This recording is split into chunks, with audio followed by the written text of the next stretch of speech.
Welcome to HP Fanfiction. Support me by subscribing the channel. Also, like and share the video to keep me motivated to make more videos like these. The last 2 weeks for Cornelius Fudge could only be described as difficult at best. Not only had the media dragged his name and reputation through the mud at every possibility, the wizarding world as a whole seemed to have taken a serious disliking to him also. He would receive glares wherever he went, and even his wife had not been exempt from the backlash of the revelations the Potter boy had brought forward.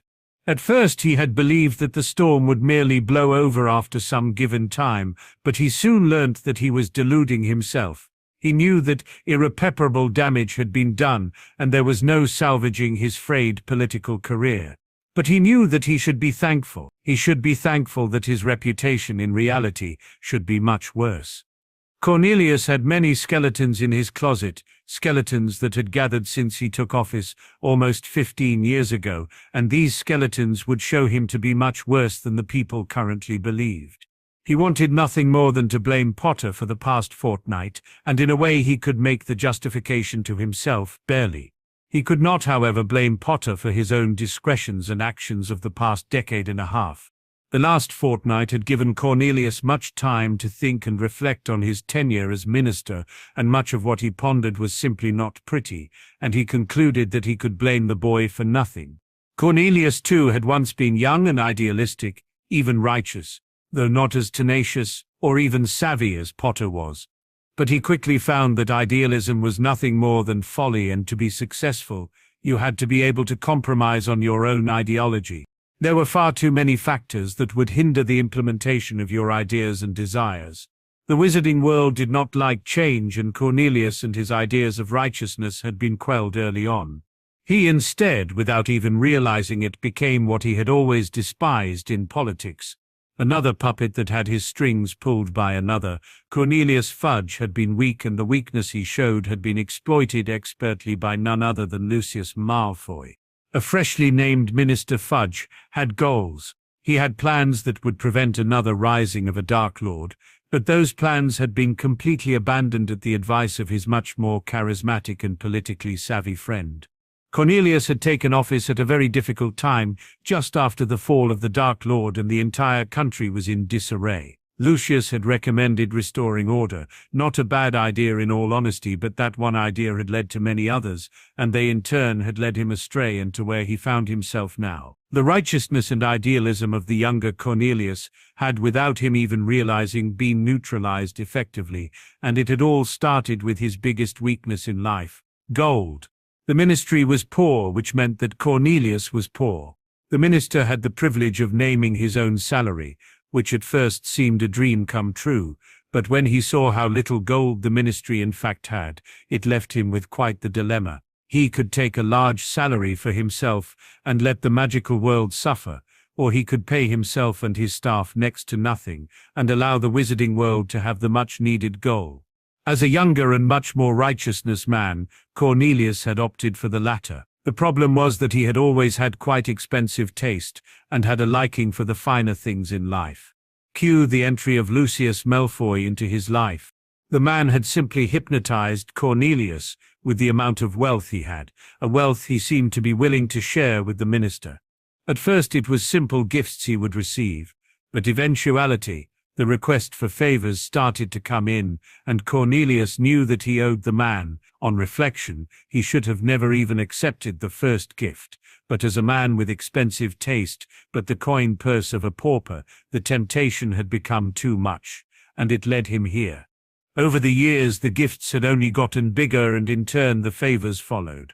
Cornelius knew he had been dazzled, he had been bribed and blackmailed in the most cunning of ways by a master manipulator, and he just didn't know it. He truly believed that Lucius was a friend, but now realized he was nothing but an opportunist that had taken the dreams of a younger Cornelius Fudge and eliminated them one by one, softening the blow with a little luxury to serve as medicine so no pain would be felt.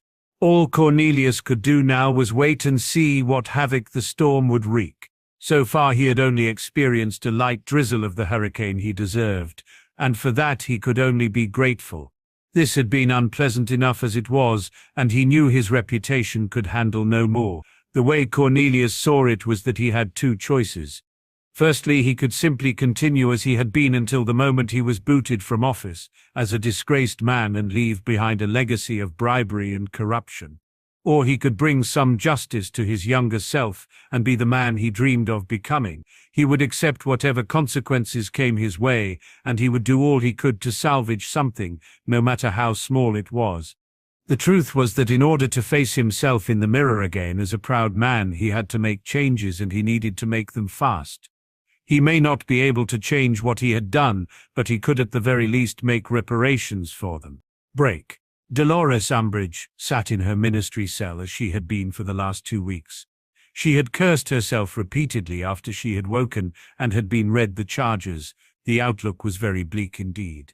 She had hoped that Cornelius would come through for her, but it seemed that the man had simply washed his hands of her and her problems. He had said as much himself when he had visited briefly. She had been foolish, that much she knew.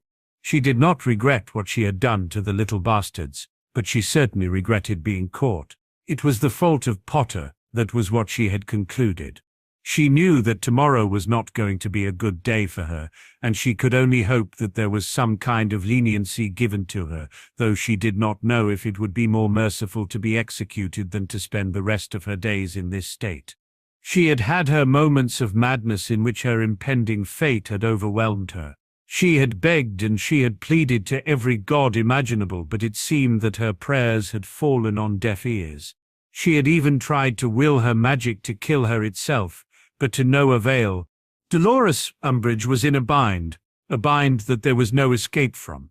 All she could do was wait and see what was in store for her in the morning, and hope that her fate was at least a bearable cross to bear. Break. Draco Malfoy had spent the past fortnight cursing the name of Harry Potter and devising ways in which he would get his revenge.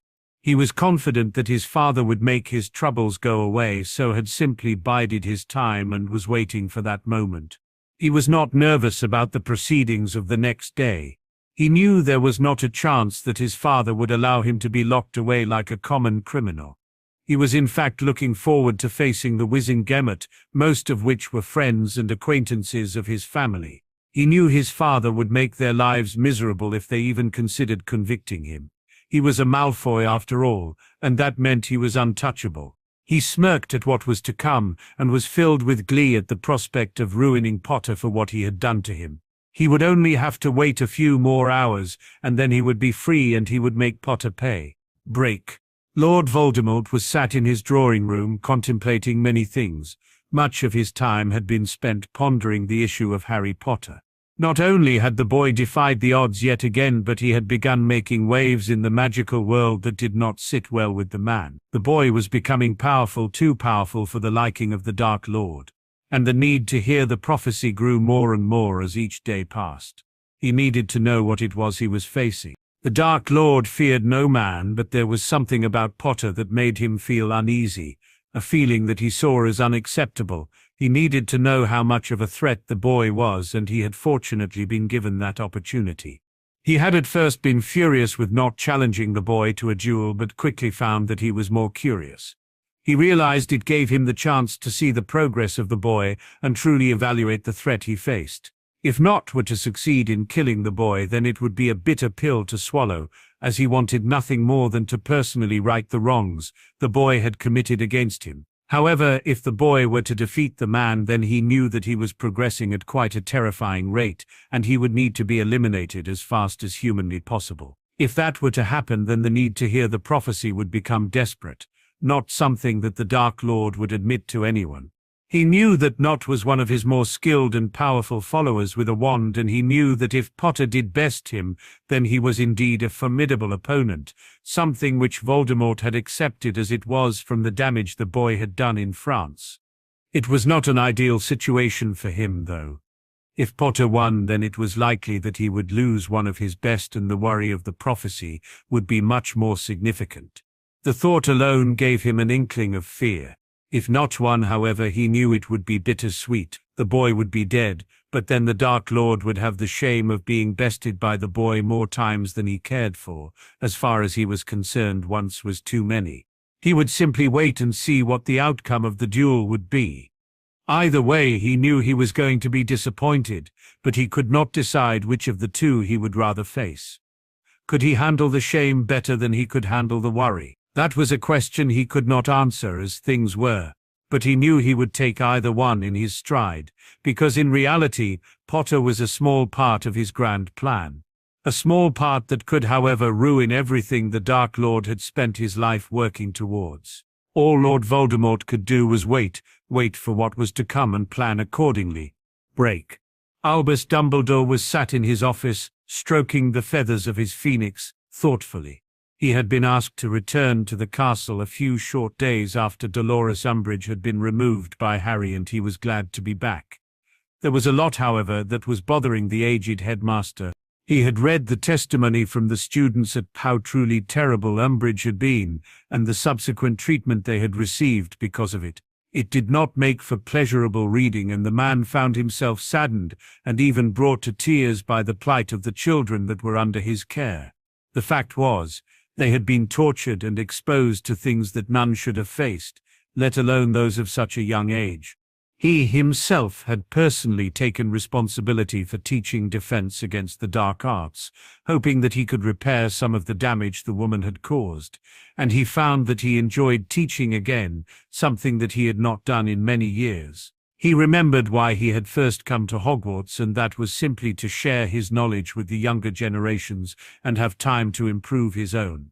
He had taken the headmaster's job after his friend Armando Dippet had passed on quite suddenly. He in fact had not planned on retaining the post for a long period of time, but the years had slowly crept by, and before he knew it, the war had come and passed, and he was still here. He was shaken from his thoughts by a knock on the door, one that he had been expecting. "Come in, Minerva," he answered. "Albus, what is it that you wanted to see me about?" the Transfiguration professor asked. It sounded like it was urgent, she added worriedly. "No, Minerva. It is not a matter of urgency. I can assure you," he replied. "I just wanted to discuss a few things with you," he explained. "What things?" the witch questioned with a slight frown. "The running of the school primarily," he responded with a nod. "What of it?" Minerva asked with a confused expression. Dumbledore sighed. He knew the conversation was not going to start well.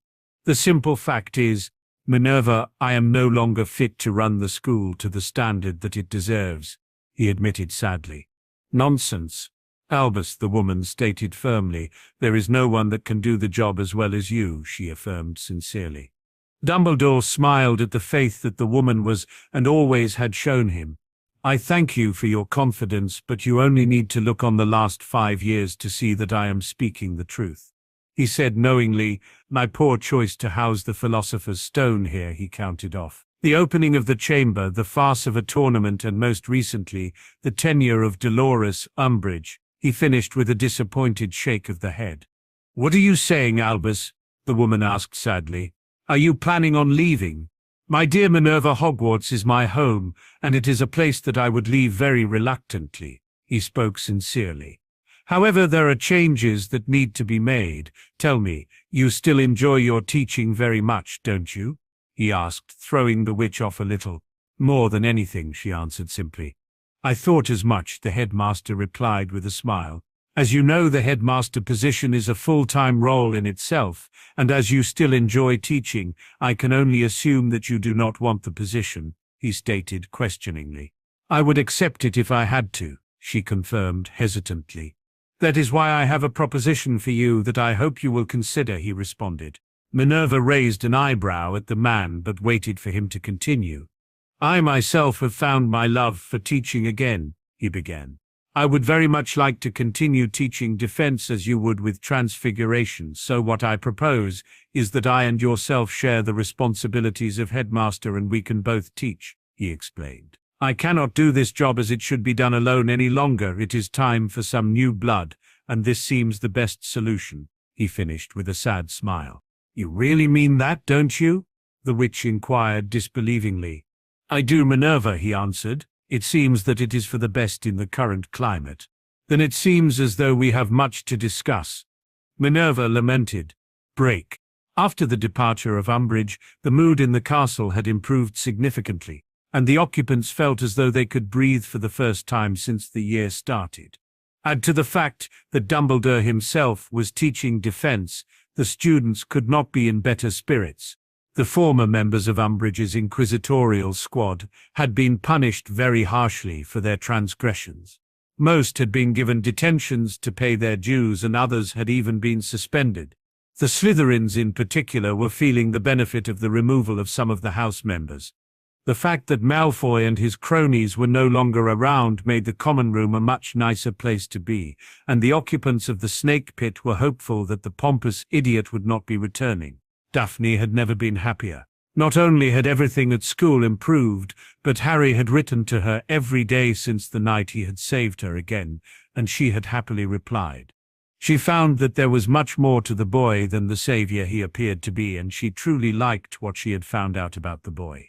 Not only was he noble and brave, but he was in fact genuine and honest.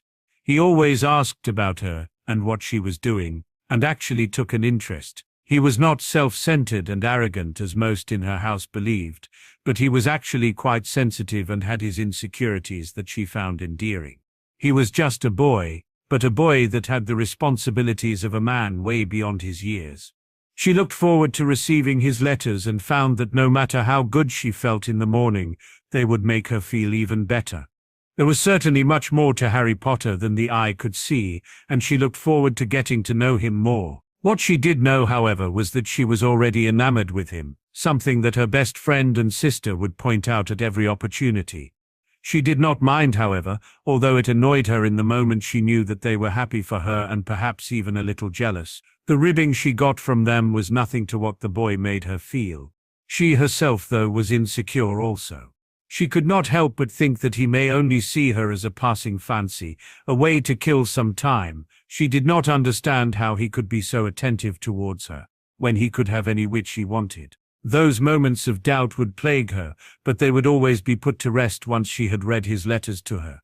He seemed to truly like her, and everything he wrote was wrought with sincerity. She knew that time would tell, but for the time being she would give him the benefit of any of her doubts and could only hope that she would not get her heart broken when all was said and done. She, of course, worried about what he faced, and he made no excuses or promises that he knew he could not uphold. He knew there was a chance that he would be killed, and it seemed to be something that he accepted as a hazard in his efforts. She knew that he was doing what needed to be done, and that was a big part of why she liked him. He was unwavering with what he saw as his responsibility, despite the danger to himself, and as hard as it was, Daphne accepted it. But that did not stop her worrying for the boy.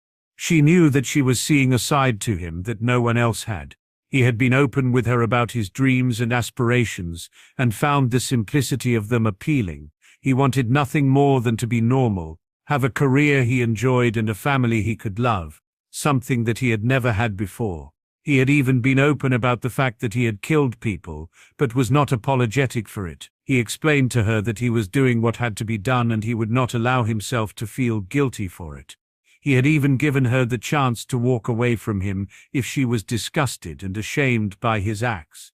Daphne quickly dismissed that notion. She understood that he was a good person and hadn't killed for nothing more than necessity, and knew that he would again, and she found that she didn't, or even couldn't hold it against him. She didn't know where this thing with Harry was going, but she found that she was just enjoying it, and the mystery was a part of the enjoyment. All she truly knew was that she was looking forward to spending time with the boy and being there for him as much as she could. She knew he needed someone to help him pick up the pieces. He was a caring person after all, and caring people carried burdens. She wanted to help alleviate them as much as possible, pick him up when he needed it, and even give him a good kick up the arse if necessary, when he was too harsh on himself. Yes, Daphne Greengrass was content with her lot as of now. She just hoped that it wouldn't all be taken away from her before she could truly enjoy it. Break. The day of the trials had arrived for Harry, and he found that he was quite eager to witness the fate of Umbridge and Malfoy in particular.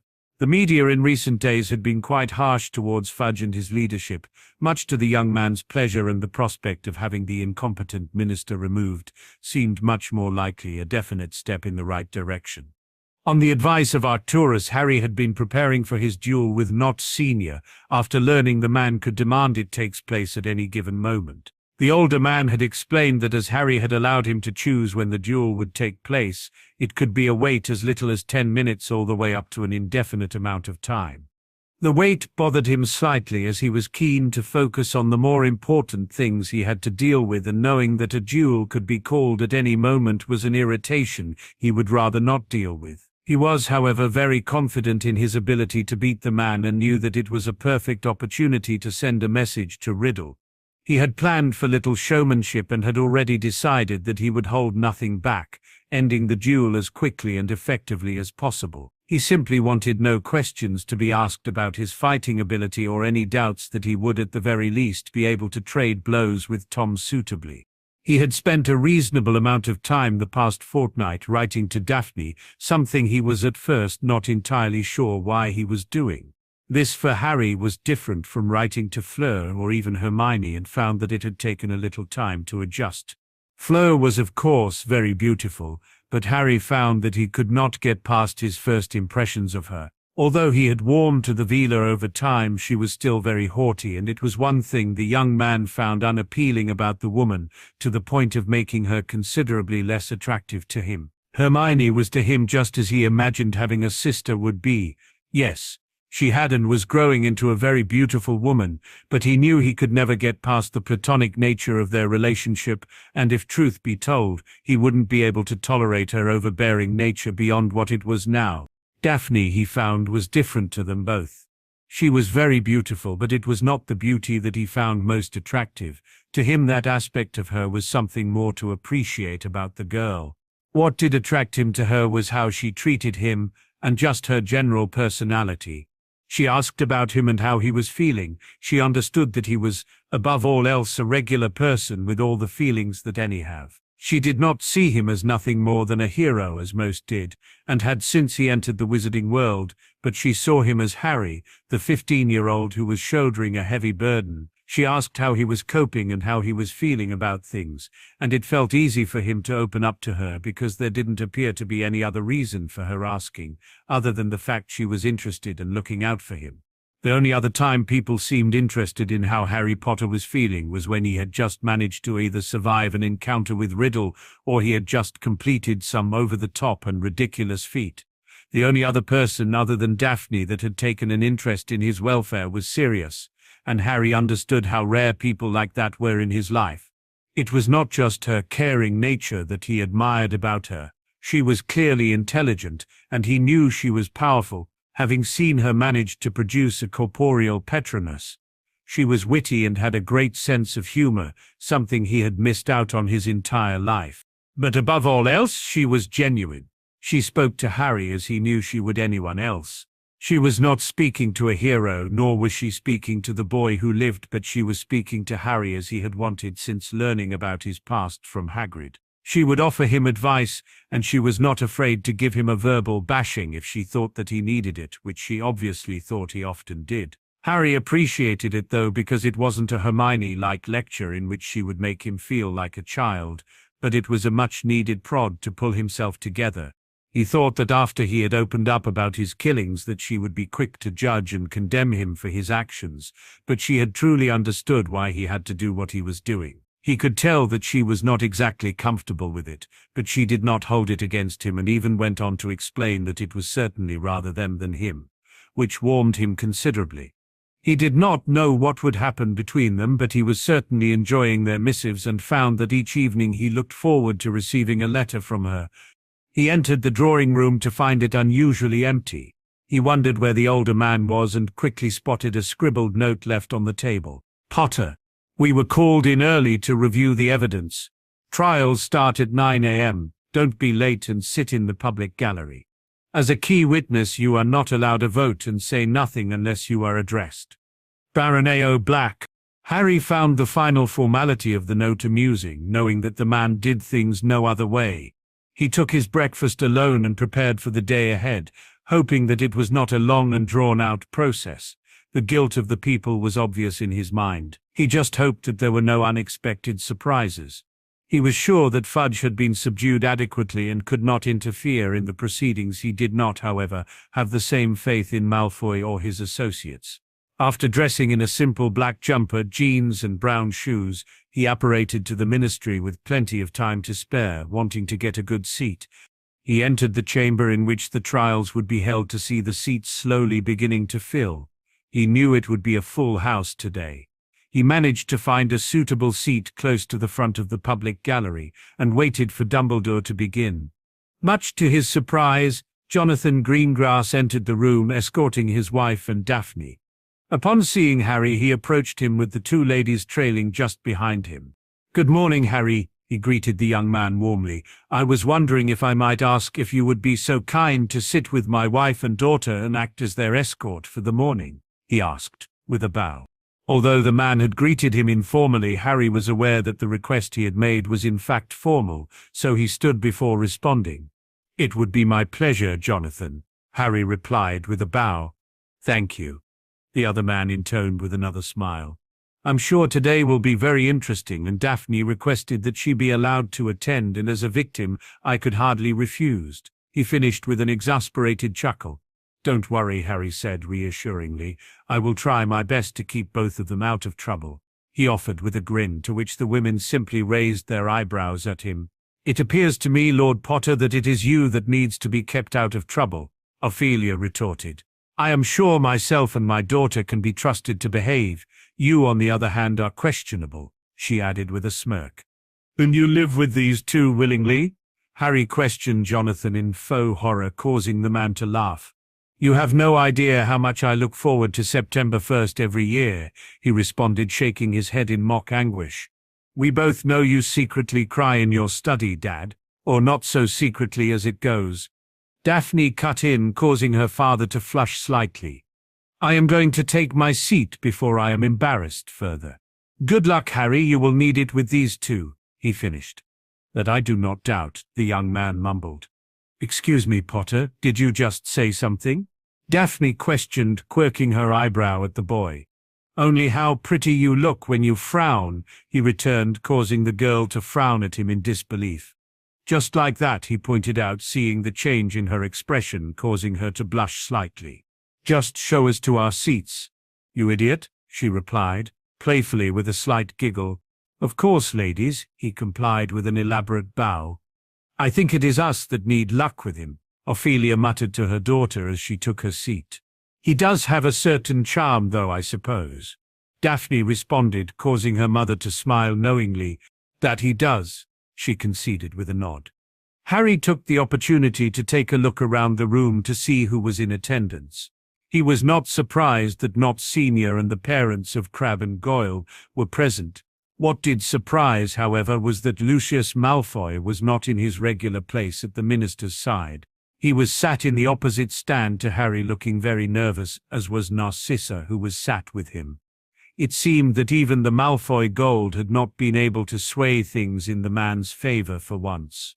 He saw that Nott Sr. was shooting a death glare in his direction. Harry simply smiled maliciously at the man with clear intent. He would not allow the man to even attempt to intimidate him. Nott, however, was unfazed by the intentions behind the smile Harry gave him, and continued his hostile look. "Ladies and gentlemen," Dumbledore spoke, disrupting the staring contest between the two. "Please be seated as we are about to begin," he informed the room. He waited for everyone to be seated. When he was satisfied that everyone was comfortable, he proceeded. "We, the Wizengamot, have spent this morning reviewing all evidence pertaining to the trials," he began.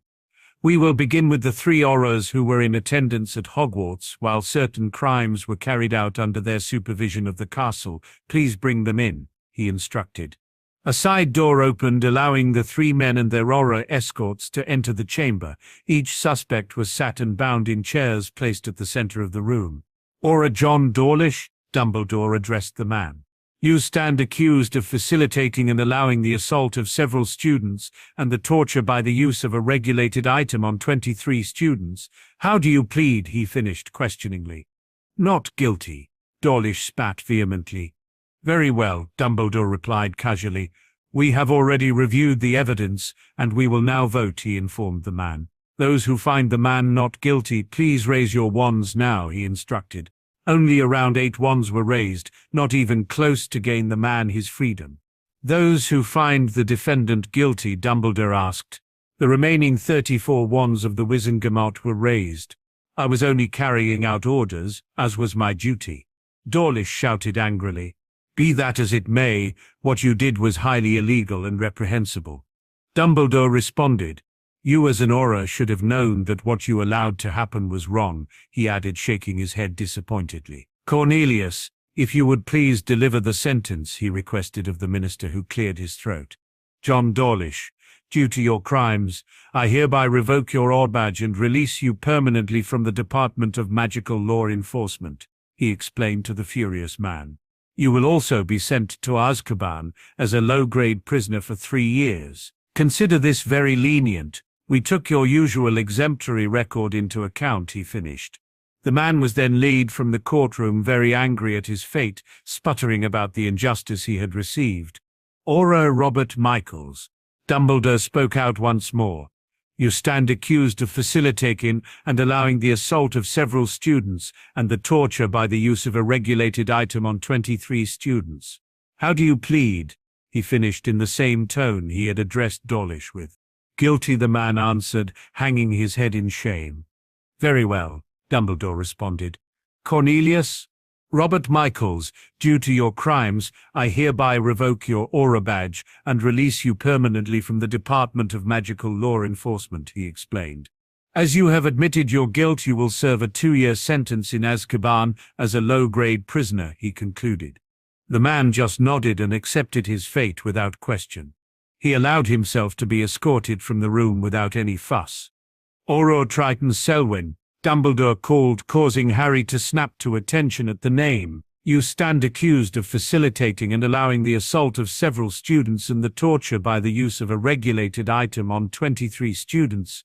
Additionally, you stand accused of the attempted murder of Lord Harry James Potter by way of an unforgivable curse. How do you plead? Dumbledore questioned the man. Not guilty, the man said defiantly, shooting Harry a glare that immediately made Harry quite angry. But he kept an impassive mask firmly in place. Dumbledore nodded. The Wizengamot have reviewed the evidence against you, he explained to the man. Those in favor of finding the defendant not guilty, he asked the court. Around 30 wands were raised, all from the darker families, Harry noted. Those in favor of finding the defendant guilty, Dumbledore questioned further. The remaining 114 wands were raised, sealing the man's fate, who seemed nonplussed by the result. Cornelius, Dumbledore prompted. Triton Selwyn, Fudge said with a deep sigh. Due to your crimes, I hereby revoke your Auror badge and release you permanently from the Department of Magical Law Enforcement, he informed the man. In addition, you are sentenced to 25 years imprisonment for the attempted murder of Lord Harry James Potter and the use of an unforgivable curse, he concluded firmly. How dare you? The man roared at Fudge. After the support my family has given you, this is how you repay them, he spat. Take him away, Fudge snarled distastefully. The man was led away, protesting loudly and vowing his revenge on those who had wronged him. Let's move on, Fudge spoke angrily. Next case, he called. The door opened and Notch Jr. entered the room along with Crabbe and Goyle Jr., who simply looked confused. I will make this quick, Fudge announced. We have already reviewed the evidence and have decided that it is a matter of the Hogwarts headmaster to punish you, as the crime took place on the Hogwarts ground and your parts in it were rather minimal, he explained to the trio, who were now looking rather triumphant at this development. Albus, he addressed the headmaster, willing him to continue. As Minister Fudge has explained, it has been left to me to decide your fates, he reiterated to the trio. Is there anything you wish to say in your defense? He asked, looking at them individually. Malfoy made us do it, Crabbe grunted with a shrug. Yeah, he said we had to, Goyle added. Nott Jr. remained silent and only looked at the headmaster defiantly, who just shook his head. In all my years as headmaster, I have never found myself in this situation. He spoke with disappointment. He sighed. I have little choice but to expel all three of you for your actions, he added sadly. I have applied to the ministry to confiscate your wands and have an additional trace placed on you until you reach your majority, so that you cannot practice magic until that time, he informed the now shocked boys. Your application has been granted, Albus, Fudge cut in, to which the older man nodded. This is your fault, Potter. Not Senior suddenly screamed from across the room, standing and shaking in fury. Oh, shut up, you moron, Harry retorted. It was your idiot son that helped try to rape a young lady and allowed her to be tortured. He only has himself to blame, he added with a shrug. The man just gaped like a fish for a moment before he responded. That's it, he announced. I have had enough of you, and I want our duel tomorrow, he screeched, to which the room gasped. Name your place, he spat at the young man. Harry grinned at the man. He was rather relieved he would be able to get it over and done with sooner than he had anticipated. The graveyard in Little Hangleton, Harry replied casually, causing the man to blanch and the room to look confused. If I may interject, Lord Potter, Dumbledore cut in. Harry just nodded and waited for the Chief Warlock to continue. It is my understanding that the location you have chosen is not a suitable venue for a duel, he explained with a little amusement in his eyes. I do, however, offer you the use of the Hogwarts Quidditch pitch for the event, he added. There is ample seating for the crowd, and as you are not a student there this year, it can be considered neutral ground, he finished. Harry thought for a moment and found that it was a rather good idea. Not only was it a familiar place for him, but the location and the presence of the Hogwarts wards would discourage any interference from anyone. I gratefully accept, Professor Dumbledore, Harry responded. Fine, not spat. 11 a.m., he added. Rules? Harry asked with a raised eyebrow. Ones only, Not retorted. Of course, Harry replied. Not smiled a sickly smile. No spell limitations, he said vindictively. The whole room looked towards Harry, waiting for his response. Clearly this was not a regular occurrence. He looked towards Arcturus, who was grinning. I was going to suggest the same thing, Harry answered casually, causing the man to raise his eyebrows in surprise. Unforgivables? Not questioned disbelievingly. Why not? Harry shrugged. We both know they have a history of not being very effective against me, he added, causing a few in the room to laugh. How do we determine a winner? Not asked further.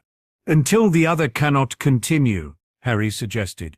Even death? Not asked, again in disbelief. If you wish, he responded coldly, no longer in the mood for making light of the situation. Fine, Not spoke quietly. Until tomorrow, he added, and made his exit. Harry took his seat and noticed Daphne looking at him worriedly and a little annoyed. It will be fine, he reassured her. It better be, she warned, threateningly. If you die, I will kick your ass, she promised. I'll be dead. It won't matter. Harry replied with a grin. I'm not joking, Potter, Daphne growled. And neither was I when I said it will be fine. He has no idea what he has gotten himself into. He spoke quietly, allowing a little of his magic to escape, causing his eyes to glow. Daphne just nodded in response. She didn't like the idea of a duel like this, but she understood that he could not back down. She took his hand and squeezed it reassuringly, causing Harry to smile at her. Next case, Fudge called impatiently. The door opened once again to admit a very confident-looking Draco Malfoy who was dressed in fine black robes with a silver lining. He took his seat and was clearly surprised to be bound to the chair. Draco Abraxas Malfoy, Dumbledore intoned seriously. You stand accused of the attempted rape of a young woman and the use of an unforgivable curse on the same individual. How do you plead? He finished with the question. Not guilty, Malfoy replied with a sneer aimed at the Chief Warlock, who just sighed.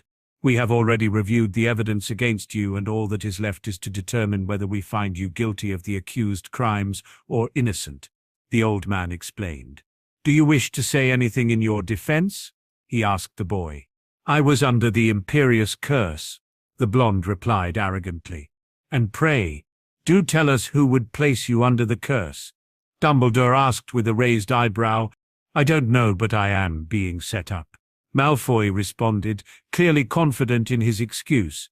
Madam Bones? Dumbledore asked, willing her to proceed. Mr. Malfoy was tested for any signs of mind-altering magic and potions upon his arrival, and no traces nor indications were found, she explained after rising to her feet. Malfoy looked panicked by the witch's declaration, but that did not stop him from denying the charges vehemently. I wasn't acting of my own accord, he tried again, sounding a little desperate. Would you be willing to attest to that by way of veritaserum? Madam Bones asked the boy with a raised brow. Be warned, Mr. Malfoy. If you agree to this, and you are found to be lying, your punishment will be much more harsh, she added sternly. Malfoy just gaped like a fish. This was not going as he had planned at all. He thought that the imperious defense was solid. He looked towards his father, who was looking quite furiously towards Fudge. He clearly blamed the minister for this. No, because I don't trust you to be treated fairly, he eventually responded, sounding more worried. Those in favor of finding the defendant not guilty, Dumbledore cut in. Around 50 wands were raised. Harry could see that even though the boy's guilt was obvious, the Malfoy influence was very far-reaching. Those who find the defendant guilty, Dumbledore asked the room. The remainder of the wands were raised, demonstrating that the Malfoy influence was not enough to secure Draco's release. He began to stutter in disbelief before he addressed Fudge. After everything my father has done for you, you allow this? He questioned the man angrily. The professional nor personal relationship between myself and your father has no bearing on this, Fudge replied sternly. You broke the law, Mr. Malfoy, and we are all accountable for our actions, even me, he finished quietly. The boy just looked towards his father, who was shaking in fury, and his mother, who was shaking in equal measure, but hers was in sadness. Draco Abraxas Malfoy, Fudge began. You have been found guilty of attempted rape and the use of an unforgivable on another person, he continued. Albus, he prompted the headmaster. As headmaster of Hogwarts School of Witchcraft and Wizardry, it is my duty to inform you that you have been expelled, Dumbledore explained to the shock-stricken boy. And as you broke the law to such a deplorable degree, it is my duty to add to that punishment separately, Fudge informed him. Are you willing to sacrifice everything, Cornelius? Lucius Malfoy stood and addressed the man angrily. Because I am sure that the wizarding world would love to hear your deepest secrets, he finished threateningly. My reputation is already in tatters, Fudge replied a little sadly, but can yours stand up to the backlash you would receive if we start the revelation game? He asked defiantly. Because believe me, Lucius, I have very little to lose now, whereas you are still held in high regard, something that would no doubt change if I was to release what I have, he finished confidently. Malfoy blanched at the implications, but composed himself. You don't have the guts, Malfoy spat. You would be nothing without me, he added in an angry whisper. Try me, Fudge retorted heatedly. And I would be a much better person than I am if you never came along, Lucius, he continued in disappointment. Then I'd be able to look in the mirror and not be disgusted by what I see, he concluded. Malfoy just shook with rage, but eventually took his seat again. Clearly Fudge had slipped from his control. The man would of course suffer. Where was I? Fudge asked himself. Ah, yes. Draco Abraxas Malfoy, as a minor it is not possible for me to send you to Azkaban, he said. Malfoy looked absolutely gleeful at this. However, Fudge continued, certain allowances can and will be made in your case, he informed the boy. We may not be able to house you in Azkaban as stated by our laws, but there are other prisons in the wizarding world that are able to, he added. You are therefore sentenced to serve no less than 30 years in Nurmengard prison under the authority of the ICW, he concluded. You do not have the authority to do that, Lucius Malfoy shouted, rising to his feet once again. But I do, Dumbledore cut in firmly. As the Chief Warlock and as our representative to the ICW, you will find that I have already spoken to my colleagues and they have allowed this sentence. They were equally horrified by the nature of the crimes, he explained. So you had already determined my son's guilt, Malfoy spat. No, Lucius, we did not. Dumbledore stated sternly. We did, however, see the need to make arrangements should a guilty verdict be given, he continued. Your son cannot be allowed to roam free after committing such a crime. He is, and has to be held responsible for his actions," he finished resolutely. Malfoy stammered in complete disbelief. How had things gone so wrong? "You will pay for this," he hissed towards Fudge. "Believe me, you will pay," he added, pointing at the man with a shaking arm before sweeping from the room in a rage. "Mother?" Draco asked, clearly worried. "I thought I raised you better," she replied sadly. "I love you, son, but what you did is wrong," she said, shaking her head, and followed her husband less dramatically. "Aurora's," Fudge called. "Take him away," he instructed. "Wait," Malfoy protested. "Please, you can't do this to me," he pleaded. "I am sorry, Mr. Malfoy, but you must atone for your crimes," Fudge said sadly. "You are very fortunate that we did not sentence you to life. I can only hope you learn from this and emerge the other side a much better man," he added sincerely. With that, the Aurors led away a very distraught Draco Malfoy. Today had not gone well for him, and now he was simply in shock. Harry could not believe the sentence that had been passed, but couldn't help agreeing with the verdict. Malfoy was a disgrace, and what he did warranted the punishment he received. He caught Fudge's eye and gave him a respectful nod. Despite the man's incompetence, he was truly coming through today. "Let's get this final case over with." Fudge sighed exasperatedly. Dolores Umbridge entered the chamber looking rather pale and sickly. She too looked surprised by being bound to the seat, and did not miss the many hateful glares she was receiving from the witches and wizards gathered in the room. "Dolores Jane Umbridge," Dumbledore began, "you stand accused of 23 counts of torturing students with a regulated and dangerous item, and for the use of an unforgivable on another person. How do you plead?" Dumbledore asked the woman. Umbridge had waited for this moment and knew that without the help of Cornelius she was doomed. "Guilty," she responded after hesitating for a moment, though it was clear she was reluctant to do so. "We have already reviewed the evidence against you, Miss Umbridge, and as you have pleaded guilty, I will pass over to the minister who will deliver the sentence," Dumbledore explained. "Dolores Jane Umbridge," Fudge addressed the woman a little sadly.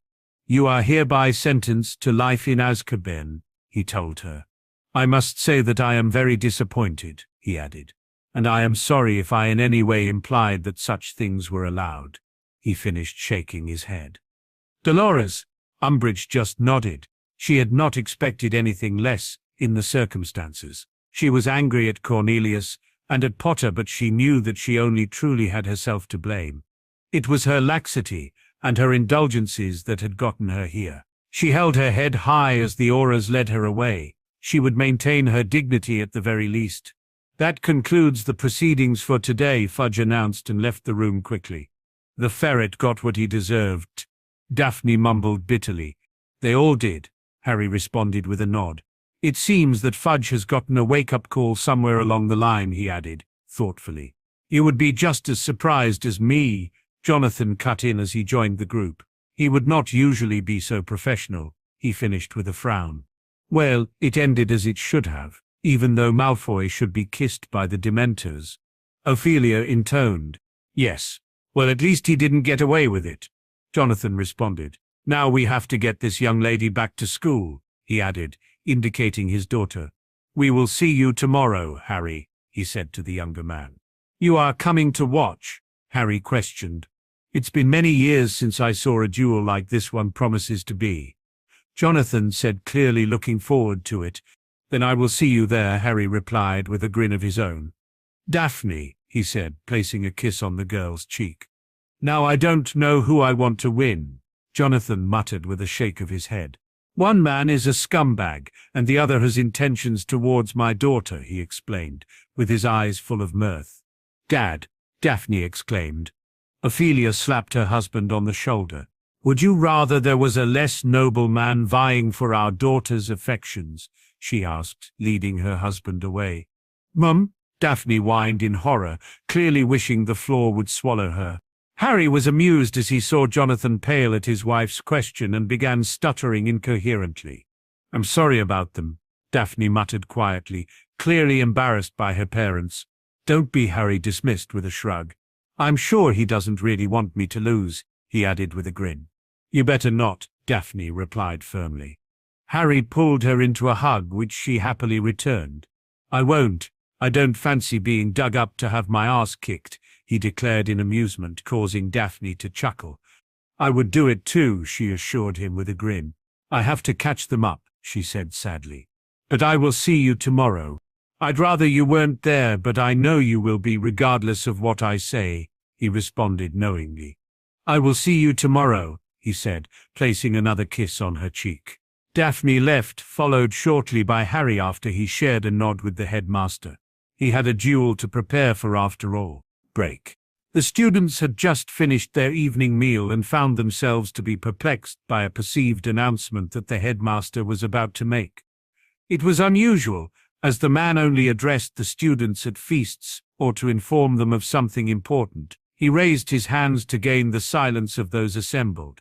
Students, he began. It is my duty to inform you that a sanctioned duel will take place here tomorrow morning at Hogwarts. There was a flurry of chatter amongst the students. Those who understood whispered excitedly to their friends, and those that did not listened as explanations were made throughout the hall. Dumbledore waited for silence again before continuing. Lord Theodore Nott Sr., by honour of his family, has challenged Lord Harry James Potter in a duel that shall be contested with no limitations on magic, he explained. Several gasps could be heard, and again students aware of such things explained the implications in such a contest. There were quite a few worried faces amongst the crowd now, and the noise quickly fell, allowing the headmaster to continue. Due to the nature of the contest and because of the agreed rules between the combatants, only students from 4th year and above will be allowed to attend as spectators, he said firmly. There was a groan of disappointment from the younger years at this. I must warn you all, however, Dumbledore cut in. If you are planning on attending, then you must be aware that serious injury and even death is likely. It is not for the squeamish nor the faint at heart, he spoke gravely. The duel is scheduled to begin at 11 a.m., he finished, taking his seat once more. Why would you allow them to attend, Albus? Minerva questioned him in confusion. The question caused the older man to sigh. Because, Minerva, it is my hope that they will witness this and be deterred by violent confrontation and demonstrate the honest brutality of war, he explained. I am hoping that a harsh and honest lesson will prevent many of those with dreams of grandeur joining Tom and his cause, he added. But surely they are too young, she replied questioningly. Tom was the same age as some of the students when he committed his first murder, he informed her. In an ideal world they would be too young, but alas, ours is far from it, right now, he concluded with a shake of his head. Minerva just nodded. She agreed that the world was far from ideal. She just hoped that this was not a moment of poor judgment by her friend. Break. The students at the Gryffindor table were a mix of shock, worry, and excitement. Most were lost in their own thoughts for some time before Hermione broke the silence. Why would Harry accept a challenge like that? She asked. No one in particular. He had no choice, Neville answered. Seeing Hermione looking confused, he continued. Put yourself in his position. Hermione, he offered. He is a half-blood in a pure-blood-dominated world, and he was challenged by honor. That in itself is a big deal, he explained. Now, because of how things are with you-know-who, he can't afford to look weak in any way, and by the honor of his own family, he would have had to accept anyway, he finished knowingly. But his family are dead, Hermione pointed out. They are, Neville agreed with a nod. But it is his duty as a Potter to carry his name the way his ancestors did, and from what my Gran told me over Easter, that is a big weight to carry, he added. You asked your Gran about the Potters? I thought she told you everything she knew, Hermione replied with a frown. Turns out she didn't, Neville said with a shrug. She knew Harry's grandfather from the Wizengamot, and according to her the man was terrifying, especially with a wand, he informed the bushy-haired girl. But I looked into well-known dueling families, and the Potters weren't on the list, despite his grandfather killing giants and so on, she responded, still frowning. That's because they aren't duelists. Neville stated matter-of-factly, they are fighters, and dueling is a sport, not a fight, he explained. But this duel sounds like a fight, she responded exasperatedly. And that's what makes it more to Harry's advantage. Neville said, "There are no limitations on spells he can use, and I imagine Harry has a few up his sleeve, especially if what we saw is anything to go by," he finished confidently. "So they can use the Unforgivables?" Hermione asked worriedly. "Hermione, there are much worse curses than the Unforgivables," the boy intoned seriously. He held his hand up to stop the inevitable interruption. "The Cruciatus," he said with a knowing shudder, "is no doubt the immediate worst of the three. The killing curse, if anything, is a merciful death, and the Imperious can be fought, and we both know Harry can do that," he explained. "There are curses that will boil your organs, and some that will even expel them from your body," he added. "There are some curses that will kill you in the most painful ways imaginable. The reason they are not considered unforgivable is because they can be blocked with a shield of some sort," he finished. "I know that," Hermione responded, a little annoyed and sad. "But everywhere you read it says the Unforgivables are the worst," she added knowingly. Neville just shook his head. Even he understood there were much worse spells than those available. "So who is your money on?" Fred cut in as he and George took a seat and pulled out a notepad. 5 galleons on Harry," Neville said confidently. "Neville," Hermione exclaimed, "you're going to bet on Harry's life?" she asked disbelievingly. Neville at least had the decency to look a little sheepish. "Why not?" he retorted. "May as well make some easy money from it," he added with a shrug. "That's the spirit, Nev," George praised the boy. "And what about you, Miss Granger?" he asked, waggling his eyebrows at the brunette. "No," she said firmly and crossed her arms, giving the twins a glare. "Suit yourself, but you're missing out," he warned her. "I wouldn't bet even if it wasn't Harry," she responded. "And why is that?" Fred asked. "Because it is barbaric," she replied exasperatedly. And she continued, "You have the odds too heavily in Harry's favor," she said sadly. "What do you mean?" the twins asked in unison. "The Knots along with the Selwyns and the Blacks are among the best duellers in the wizarding world. It won't be an easy fight," she explained. "Harry could really die," she finished before leaving the table and exiting the hall. "Is that true?" George asked Neville. "It is something they are well known for," he responded with a shrug. "But I don't doubt Harry in any way," he added firmly before he too exited. "Shall we see who else wants to get in on this, oh brother of mine?" Fred asked. "Indeed, brother, lead the way." Watching the happenings from the sidelines was the youngest Weasley male. He was worried for his friend, but he believed he would be successful. He always was, after all. Since Harry had dressed him down in the Great Hall, Ron had taken a lot of time to think about how things had been and where they were headed. He was still bitter about many things, but he understood why his friend was acting the way he was. He had to make sure that he survives, and Ron had been left behind, not only by Harry but many others. He knew he couldn't change much because he was who he was, but he would try to be more understanding of other people and not so judgmental. Ronald Weasley had much to think about still, but it was something he would work on. Break.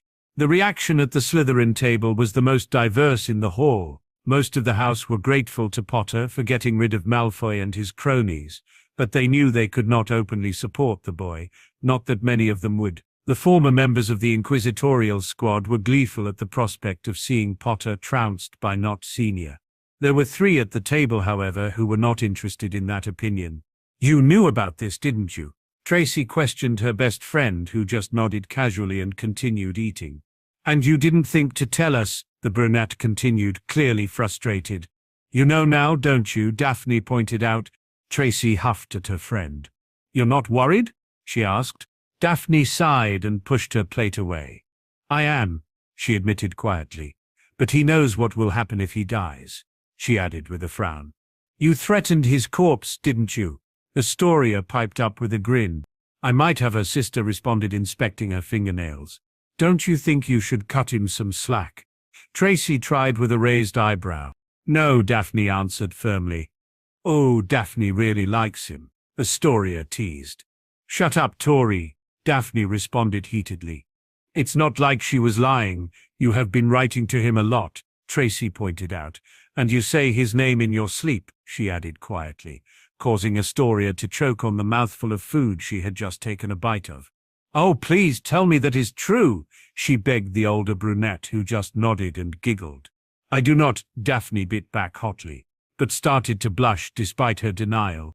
The trio were interrupted by a chuckle from their right. "What are you laughing at, Zabini?" Daphne questioned the boy angrily. "Nothing," he said, raising his hands to calm the girl. "I'm just surprised to hear you talking about a boy. I always thought you were inclined the other way," he finished with a shrug. Daphne was shocked by the usually quiet boy's input. "See, that's what I thought too," Tracy said loudly. "Tracy," Daphne exclaimed, blushing even more. "Well, you never showed an interest before," Tracy replied, "but you definitely got it bad when it caught up to you," she added with a grin. Daphne put her head in her hands and shook it exasperatedly. "She made a good choice," Blaise said casually, causing all three girls to stare at the boy in disbelief. "What?" he asked with a frown. "He's rich, powerful, and apparently good-looking," he explained. "You think Potter is a good catch?" Tracy asked with a raised eyebrow. "Neutral here," Blaise responded, pointing to himself. "And not as a prat. Personally, I'm pulling for Potter in this one," he explained to the stunned girls. "Care to make a wager?" George asked, sliding into the seat next to the boy. "We are offering good odds," Fred added, taking the seat on the other side. 20 galleons on Potter," Blaise replied casually. "Oh, come on, you saw what he did to 3 auras at the same time," he said after seeing the disbelieving looks on the girls' faces. With his business concluded with the twins, the boy nodded to the group and left. "I never thought I would see the day," Tracy said, still in shock. "Me either," Astoria agreed. "Well, ladies, are you getting in on this?" Fred asked, waving the notepad they were carrying. "No thank you, boys," Tracy responded. "Daphne has already hit the jackpot and me and Tori are happy enjoying that," she explained, shooting her friend a mischievous grin. "Why can't you get your own boyfriend?" Daphne retorted exasperatedly. "Oh, so he's your boyfriend now?" the girl asked in response. "You didn't tell us that." Daphne just stood up and left, clearly blushing deeply. She really had not meant for it to sound that way, but she knew she had put her foot in it, and she would pay for that mistake for some time to come. Tracy and Astoria followed. They had a lot of teasing to catch up on, and Daphne had just given them the perfect material. Break. Harry awoke the day of the duel in a full fight. Mindset, he was quiet and contemplative, he was unshakable, and he purely meant business. His eyes glowed at the impending fight, and he found himself more ready than he had ever been for a confrontation. He had spent the remainder of his day yesterday alone and thinking. He thought of the man he was going to fight and did all he could to at least feel nothing towards the man.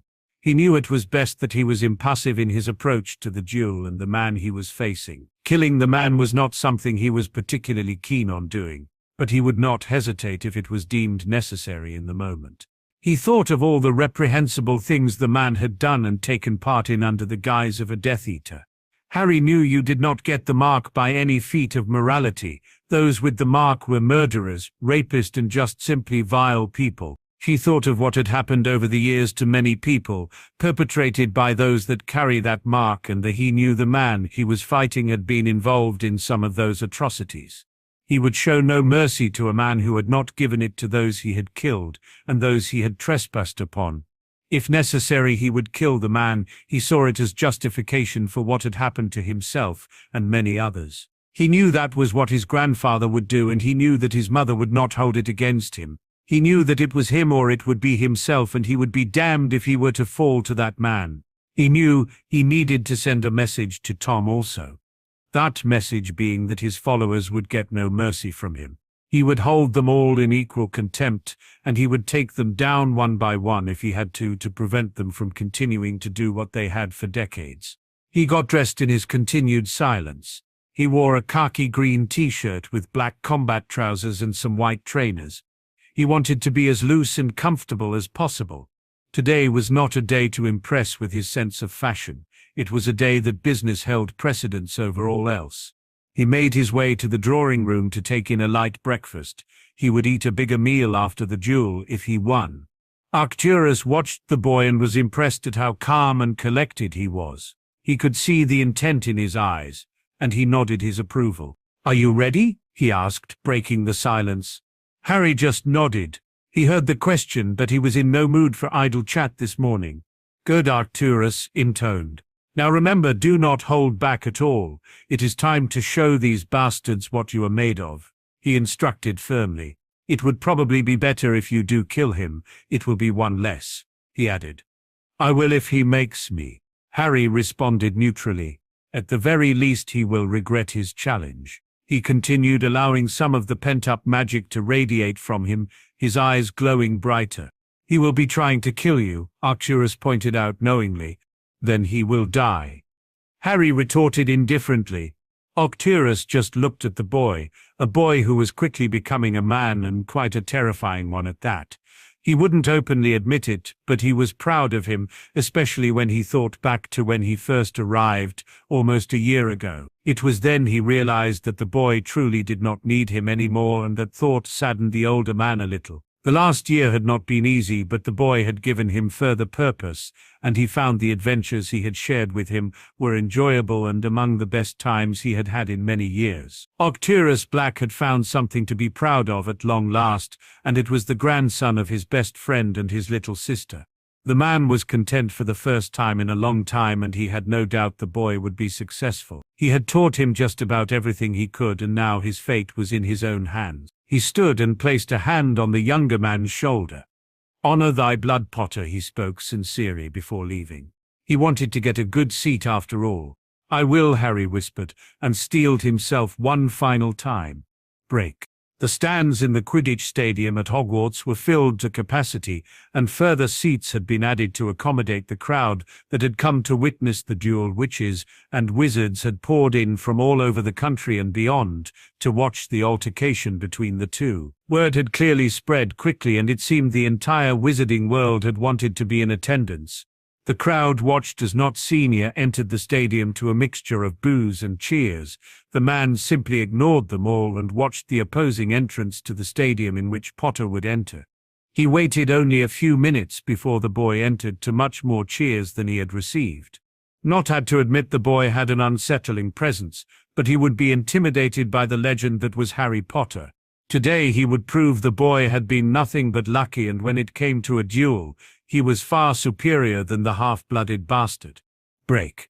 Daphne, Tracy and Astoria were sat in the stands with their parents, eagerly anticipating the start of the duel. Daphne had been quiet all morning. In reality, she felt sick and did not trust herself to open her mouth for fear that she would simply vomit. Surprisingly, the group were joined by Blaise Zabini and his mother, who they found had been rather polite and courteous to them.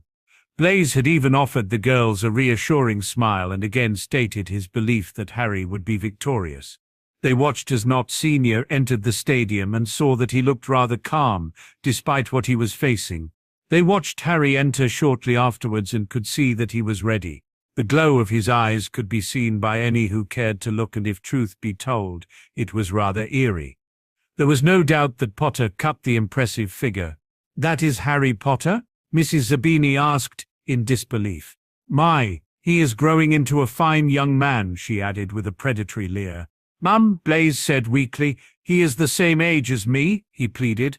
I was just complimenting the young man, his mother replied dismissively. Daphne frowned at the woman, causing her sister and friend to laugh.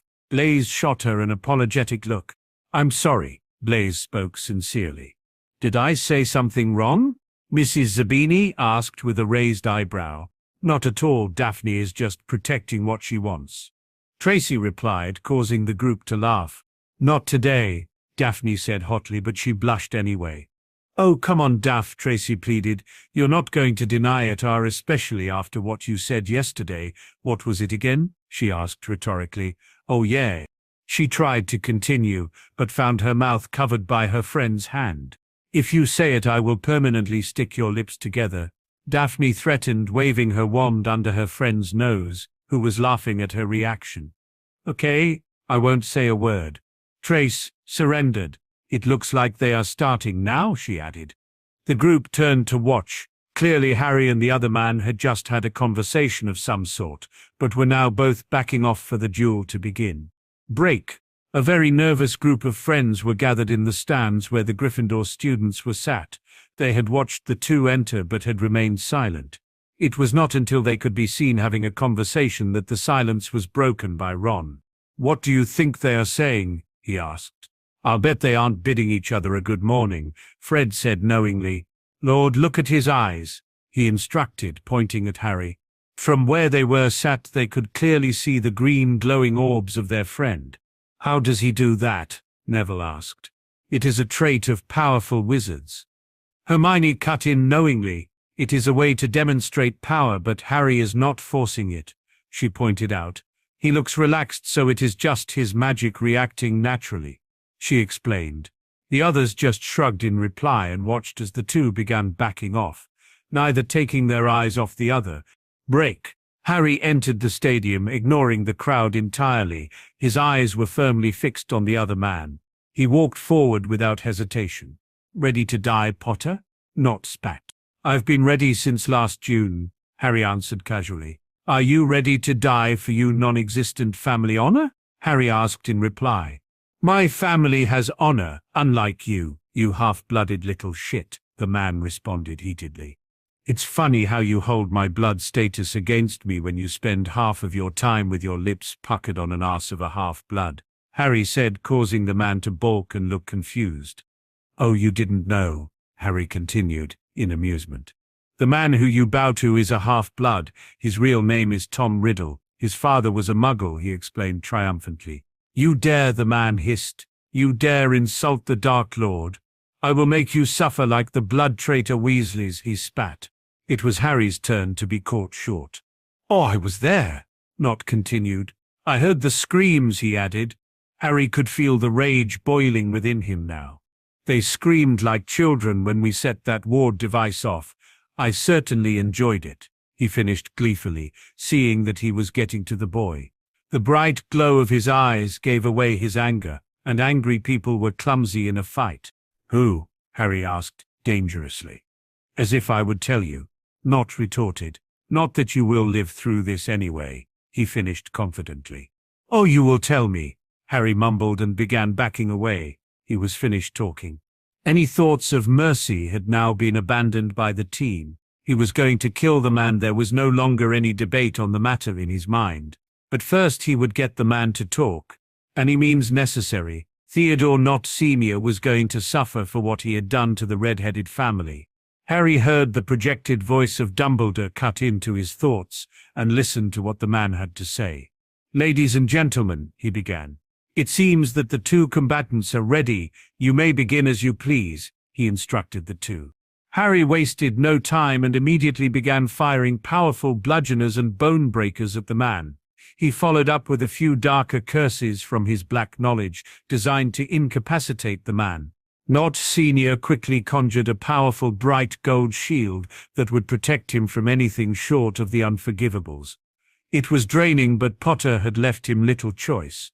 Despite the strength of his shield, he was knocked back several feet as the first onslaught of curses hit it. He was immediately weary of the boy's power. He clearly had that in abundance.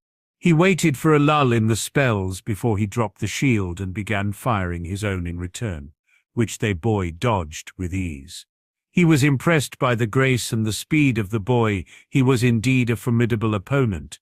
He fired a few well-aimed blood-boiling curses, and a withering curse that he knew the boy would not be able to dodge. He watched in horror as the boy simply batted them away as though they were nothing. He had seen very few people capable of that feat. He had to quickly conjure a shield again as Potter returned fire with some very questionable curses. Some he had never seen and had no idea what they would do. He felt his magic draining quite rapidly from the amount needed to maintain the shield. He thought that the boy would tire from using so many powerful spells, but he could see that he showed no signs of slowing. He didn't even look slightly fatigued. He knew he was in a desperate situation and had one last spell that he knew would cause the boy problems. He dropped his shield and braced himself. "Fiend FYI," he roared. "Break!" Harry watched as the fiery dragon erupted from the man's wand and steeled himself. He knew there was no dodging the flames, but he had been preparing for this eventuality. He knew that it was a favored spell amongst Riddle's more powerful followers, and he had planned accordingly. The problem was, however, he had never attempted what he was about to with real fiend fire. He was in unknown territory here. He would either succeed triumphantly, or he would be reduced to nothing as the fire consumed him. Break?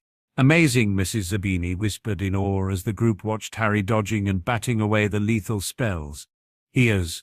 Ophelia agreed in a similar tone. What is that shield? Tracy asked. It is a mage shield, Jonathan answered. It takes an enormous amount of power to conjure and maintain, he explained. Only someone confident in their ability would use it, as it is very draining, he finished knowingly. Why would he use it then? Astoria asked in confusion. Because if he used any other shield, the power of Harry's spells would obliterate it, he responded simply. He will get desperate, though. He won't be able to maintain that for much longer, he added knowledgeably. True to his prediction, the group watched as the man dropped his shield and planted his feet firmly, bending his knees slightly. Fiend fire. They heard the man roar, and their eyes widened in recognition of the incantation. They watched in horror as the fiery dragon leapt from the man's wand and charged towards the boy, who remained unmoved. The adults gasped, and the teens screamed as they watched the fiery beast engulf the teen, seemingly without any resistance from him. Daphne felt the tears streaming down her face and was not aware that her best friend had placed an arm around her shoulder. Look, Astoria suddenly shouted, pointing towards the still-present dragon. A disturbance could be seen within the flames. Break. Albus Dumbledore watched in shock as the man conjured the accursed flames. He was deeply saddened as he watched the boy disappear within them and cursed himself for allowing this to happen. He was dragged from his musings by a tap on the shoulder. He turned to see a very shocked Arcturus Black pointing a very shaky hand towards where the boy had stood. He did it, the Baron said disbelievingly. He actually did it. Break. Harry watched as the beast hurtled towards him. He steeled himself and focused his power, concentrating on what he wanted to happen. Just as he felt the heat of the flames and could smell his hair and clothes starting to burn, he felt a deep coldness overcome him and saw only black. It had worked. Flashback to many months previous. What is this spell? Harry asked Arcturus, entering the drawing room. The older man looked at the indicated page and nodded in recognition. Your grandfather and I had started to work on a spell against fiend fire. We never really focused on it that much, and never finished it, he explained with a shrug. It seems important, Harry said with a raised eyebrow. The war had finished, and we didn't really think about it after. Arcturus responded. Finish it if you can. Most of the work is done already. I tried to a few times over the years, but couldn't quite get it right, he finished a little irritably. Harry left the room deep in thought. He had a few ideas on how he could get the spell finished, but it would need some experimentation. End flashback. The crowd watched in complete silence and suspense as an inky black mass started to form within the flames. Suddenly the flames were pushed back as the mass formed into an enormous destrel that dwarfed the dragon. What is that? Astoria asked in shock. I have no idea, her father replied in a similar state to his daughter. I have never seen or heard of anything like it, he added. Daphne just watched as the dark-as-night creature formed and repelled the flames. Her heart filled with hope that the boy was okay, and she breathed a sigh of relief, followed by a sob. All eyes in the stadium were on the new battle that had begun between the two conjured creatures. The massive black thistral flew towards the dragon and wrapped itself around the beast, molding to its form. A struggle could be witnessed as each of the elements fought for dominance, and the spectators waited with bated breath for the outcome. With a final desperate roar, the dragon disappeared in an explosion of black gas that flooded the pitch, blocking the view of everyone. After a few moments, the smoke began to clear and a figure could be seen emerging from it. There stood a slightly singed, but largely unharmed Harry Potter, looking nothing short of murderous. Unbelievable, Jonathan whispered. Break. Harry emerged from the black fog and could see that the other man was exhausted. He approached him and easily batted away the desperate curse the man fired towards him. He fired a bone breaker, catching the man's wand hand, causing him to drop his wand with a pained scream. Harry fired a single arrow, embedding the projectile into the man's shoulder and eliciting another scream from him. The arrow was one from the black repertoire of spells imbued with a curse that would cause heart failure. The man was already dead, he just didn't know it yet. "Who was it?" Harry asked. The man just looked confused at the boy's question. "Who was with you at the Weasleys?" Harry clarified. "Fuck you, Potter," the man retorted, spitting a mouthful of blood in his direction. "Have it your way," Harry responded, coldly, and crudely pulled the arrow from the man's shoulder, causing him to grunt from the discomfort. "This arrow has a very deadly curse on it," he explained to the man. "I am sure you are feeling the effects of it right now," he surmised. "If you want to live, then you will tell me what I want to know," he demanded. Nott could indeed feel the effects of the curse settling in, and it was not very pleasant. He would not give the boy what he wanted, though. He would take it to the grave with him. "Go to hell," he spat, and grinned triumphantly. Harry knelt by the man. He was tired of him now and just wanted the answers he sought. He pushed the man firmly to the ground, rammed 2 of his fingers into the open wound, and kneeled on his broken hand. The man screamed again in agony and screamed further still, as Harry began to allow some passive magic to pass through his fingers. "Tell me what I want to know and I will stop," Harry promised. "All right," the suffering man conceded. "It was Rael and Rookwood," he said breathily. "Now counter the curse, for fuck's sake," he commanded. Harry just smiled at the man. He would get no mercy today. He could not allow this man to get away with what he had done to Mrs. Weasley, Ginny and Luna Lovegood. "I will pass on your regards," Harry said coldly, and got to his feet and proceeded to the exit.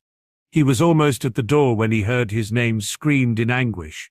He turned to see Nott Sr. collapse face first to the floor, clutching his chest with his broken hand and his wand in the other. He simply shook his head at the man and left. "Break!" Albus Dumbledore watched in shock as Harry emerged almost unscathed from the fog and proceeded to subdue the man. He was about to stand to intervene, seeing that Nott was no longer armed and clearly could not continue, when he felt a firm hand on his forearm. "You will not intervene," Arcturus commanded firmly. "Clearly they still have unresolved business," he added. Dumbledore remained in his seat and watched as Harry interrogated the man. "He must have something he wants," he mused. He was not comfortable with what the young man was doing, but knew he would not appreciate any interference. Dumbledore blocked out the screams from Nott Sr. as best as possible, but was shaken from his reverie with a scream from the crowd as someone shouted Harry's name. He saw Nott Sr. fall face first to the ground dead. He shook his head despairingly. Witnessing death never got any easier. Break. Daphne watched as Harry was gaining information from the fallen man in a not-so-pleasant manner. She heard the screams of the man and could not believe that the boy would do such a thing, regardless of how despicable the man was. "Why is he doing that?" Astoria asked, a little distraught by what she was witnessing. "He must have his reasons," Jonathan replied confidently. "Harry is not a cruel person," he added assuredly. Daphne watched sadly as Harry walked away. It was not fair that the boy had been given such a fate. She saw Nott Sr. get to his feet and grab his wand. He pointed it at the retreating back of the boy. "Harry!" she screamed desperately, but her warning was not needed as she saw the older man fall to the ground dead. She froze in disbelief briefly before she shot to her feet and raced from the stadium, followed quickly by the group she was with. Break. Harry left the stadium and was met by an apprehensive-looking first-year Gryffindor. "Hello, Miss McDonald," he greeted her with a weak smile. "Are you okay, Mr. Potter?" the girl asked, clearly concerned. "I wasn't allowed to come in and watch," she told him sadly. "I'm glad you weren't," Harry replied. "There are things that a young lady should not see," he added. "As you can see, I am okay," he reassured the girl. "Are you looking forward to the summer?" he asked, changing the subject. "No, sir," the girl responded quietly. "I don't like the orphanage," she said sadly. Harry was taken aback by the revelation that the girl was an orphan. He truly felt her pain, knowing himself what it was like growing up without parents. He pulled the girl into a reassuring hug. "I know it is hard growing up without your parents. I had to live with my aunt and uncle, and I did not like it," he informed the girl. "But your life is what you make of it," he explained. You really can do anything you set your mind to, he said. Thank you, sir, the girl said, giving him a genuine smile. It is Harry to you, miss. Harry replied, giving her a bow as he released her from the hug. Then you have to call me Natalie, the girl insisted. I can do that, Harry said with a smile, but for now I believe there is someone else who wants to speak to me, he added, spotting Daphne with several others watching them from behind the girl. Okay, I'll see you later, Harry, the girl responded, giving him a final hug before she departed. Harry watched her as she left and felt saddened by her circumstances, something he would ponder later. He turned to look at Daphne, who was looking torn at how she was feeling. She hesitated momentarily before throwing herself in his arms and sobbed into his chest. Harry just held her and waited for her to calm herself. Why did you kill him? She asked eventually, her voice full of emotion. It was him, Harry answered coldly. It was him and 2 others that attacked the Weasleys, he explained. Then he got what he deserved, Jonathan said firmly.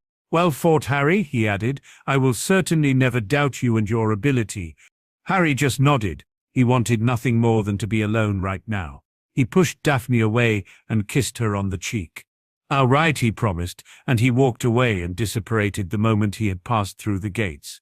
What's wrong with him? Tracy asked in disbelief. He won, he should be happy. He needs to be alone. Jonathan replied firmly. He just killed a man, something he clearly takes no joy in. He needs time to put everything in place, he finished knowingly. Will he be okay? Daphne asked, still watching the gate in which the boy had passed through and disappeared. He will, Jonathan reassured her. He is strong, but strong people need time to heal also. All you can do is be there when he needs you, he explained to his daughter. I will be, Daphne whispered to herself. She understood why he had done what he had. It was definitely justified. She just hoped he was not too hard on himself. Break! Lord Voldemort emerged from his pensieve, feeling very mixed emotions. He had just watched a memory of the duel between Nott and Potter that he had obtained from one of his followers. He was very impressed at all aspects of Potter's fighting style. He was powerful, fast, and very elusive.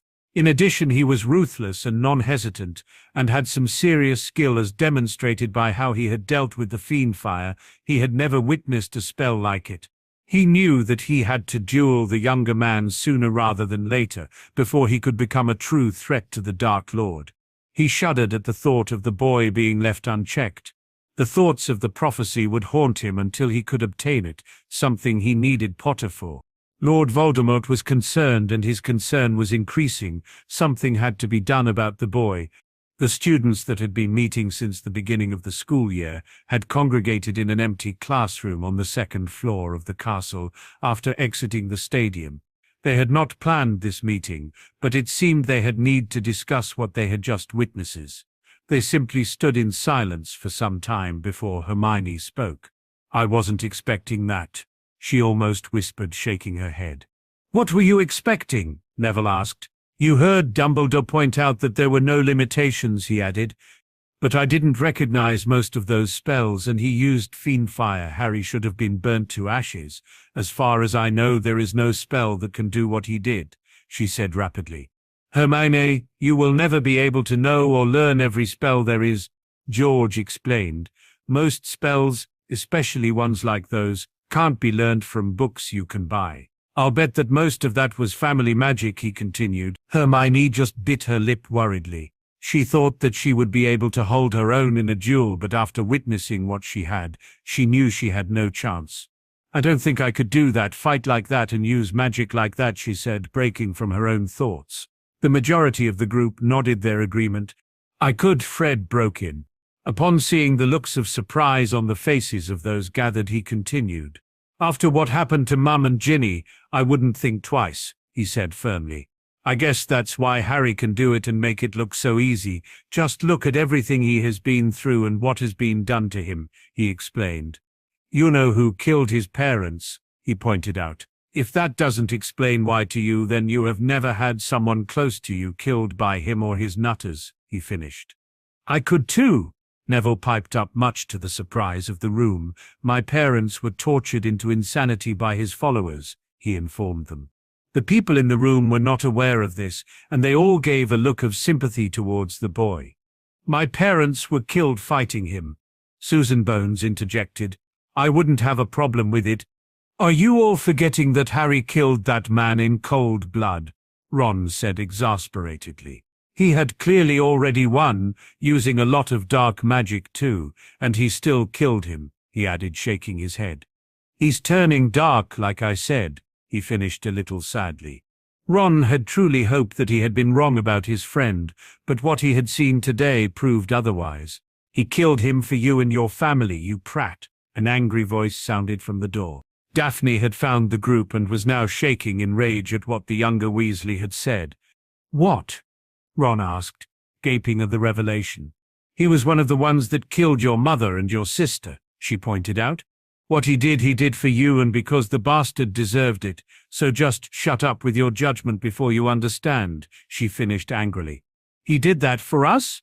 Fred asked quietly, clearly shocked. He was one of them? He added in a fury of his own. Yes. Daphne responded heatedly. Harry is not a killer because he enjoys it. He does it because he has to. What do you know, Greengrass? Ron questioned hotly. You barely know him. I write to him every day, she informed the boy.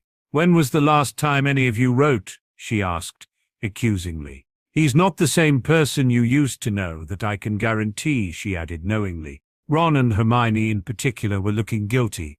You're right, he is different, Ron replied with a scowl. The Harry I know wouldn't have killed him, he said, sounding disappointed. The Harry you know does not exist anymore. Daphne returned hotly. He grew up because he had to, and he does what he does because he has to. You know, his past, so you should understand more than anyone else. But you're the only one judging him, she berated the boy. Did you speak to him? Hermione asked quietly. I saw you follow him out. Is he okay? She inquired further. I did speak to him, and he will be okay. The blonde replied. It's not the first nor the last time he will have to kill, she said sadly. What do you mean? Neville asked. He's killed before, Daphne said with a shrug. It's not my place to tell you anything, but that wasn't the first time. The students were surprised by that information, and some started to understand the burden of being Harry Potter. I don't think any differently about him, Neville announced. And so you shouldn't, boy? Arcturus said, entering the room. The old fool told me you would be here, he added to Daphne. If you don't mind, I'd like you to come and spend some time with Potter tomorrow, he requested. He needs a distraction, he continued.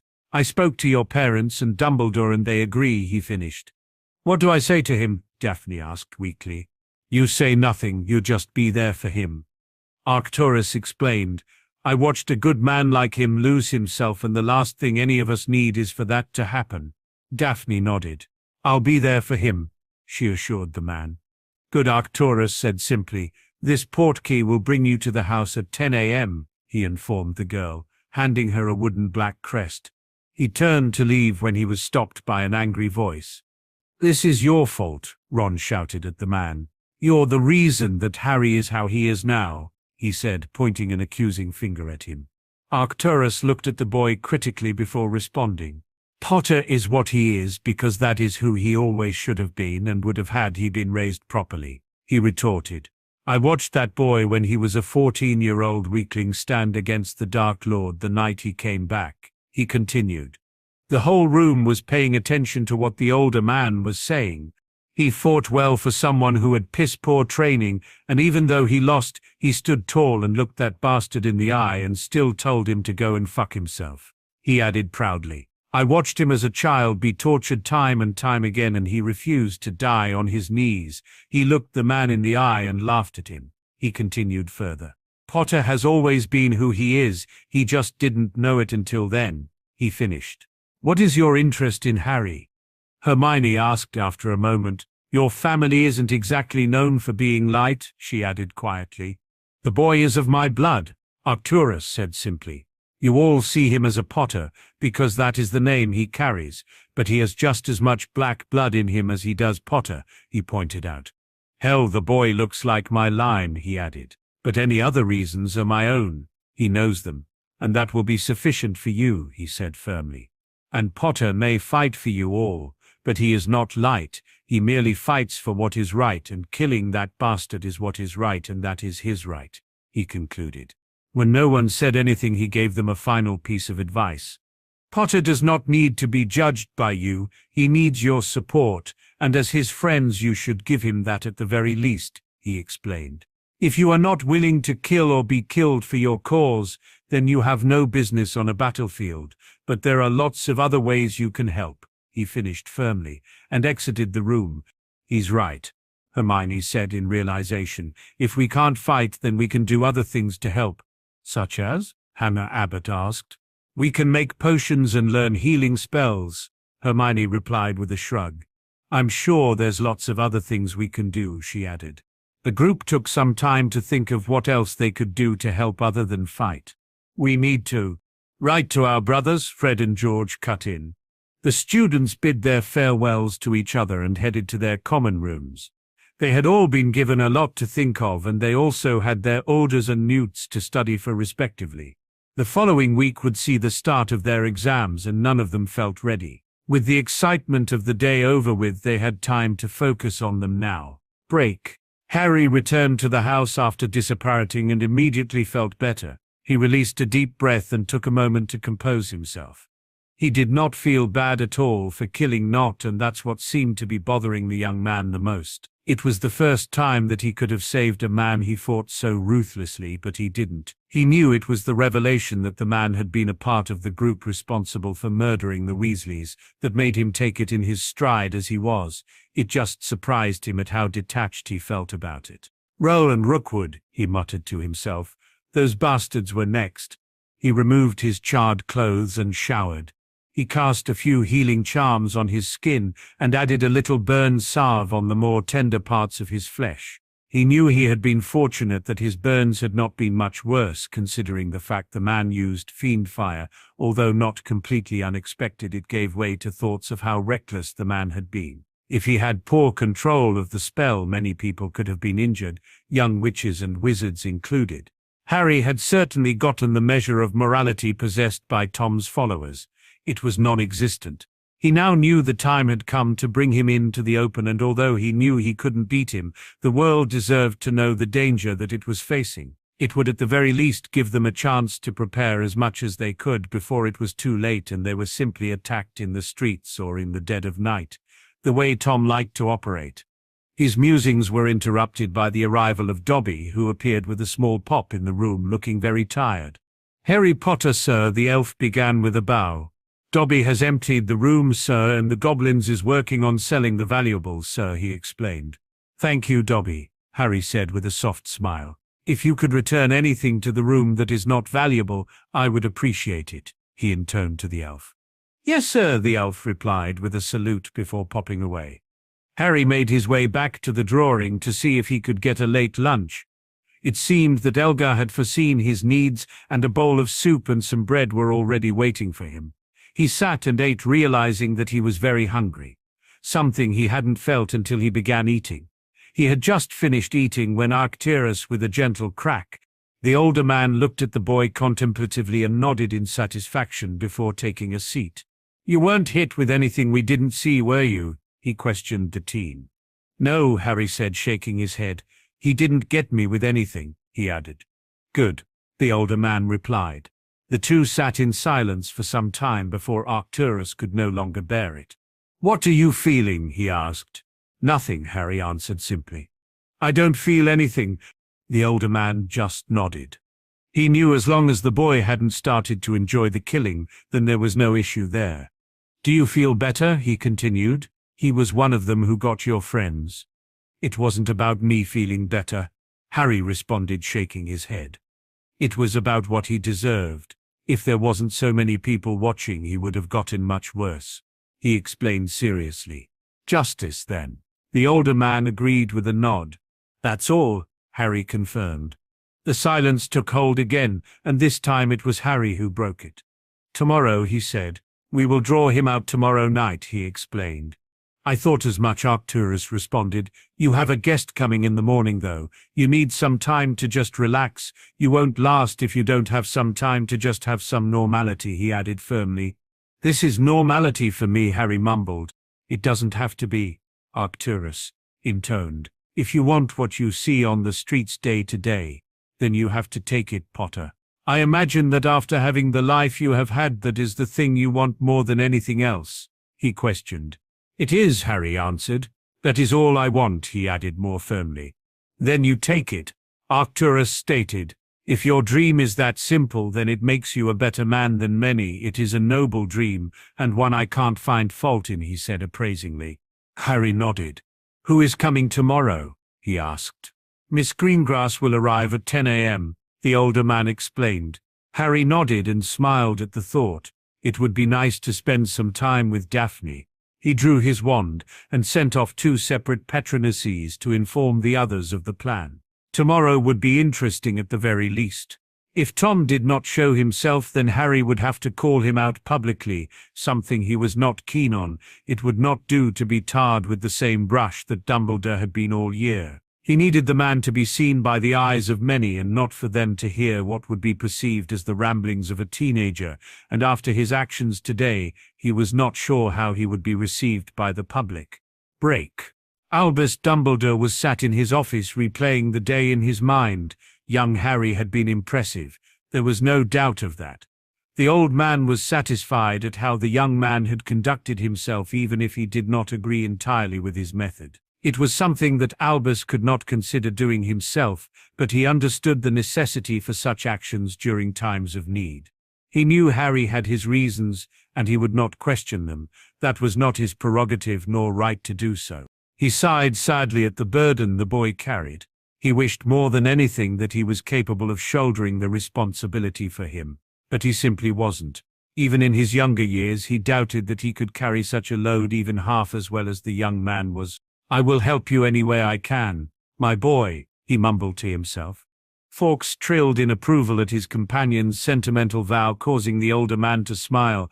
It is the least I can do after all, he added, stroking the bird's red plumage. He was dragged from his musings by the arrival of a beautiful Thestral Petronors. Tomorrow, 9 p.m., front gates. It said in the voice of Harry Potter. The twinkle in the older wizard's eyes vanished immediately as he nodded. Tomorrow it is, he whispered. Break. Sirius Black was in the training room at Grimmauld Place working on his spells with his fiancée.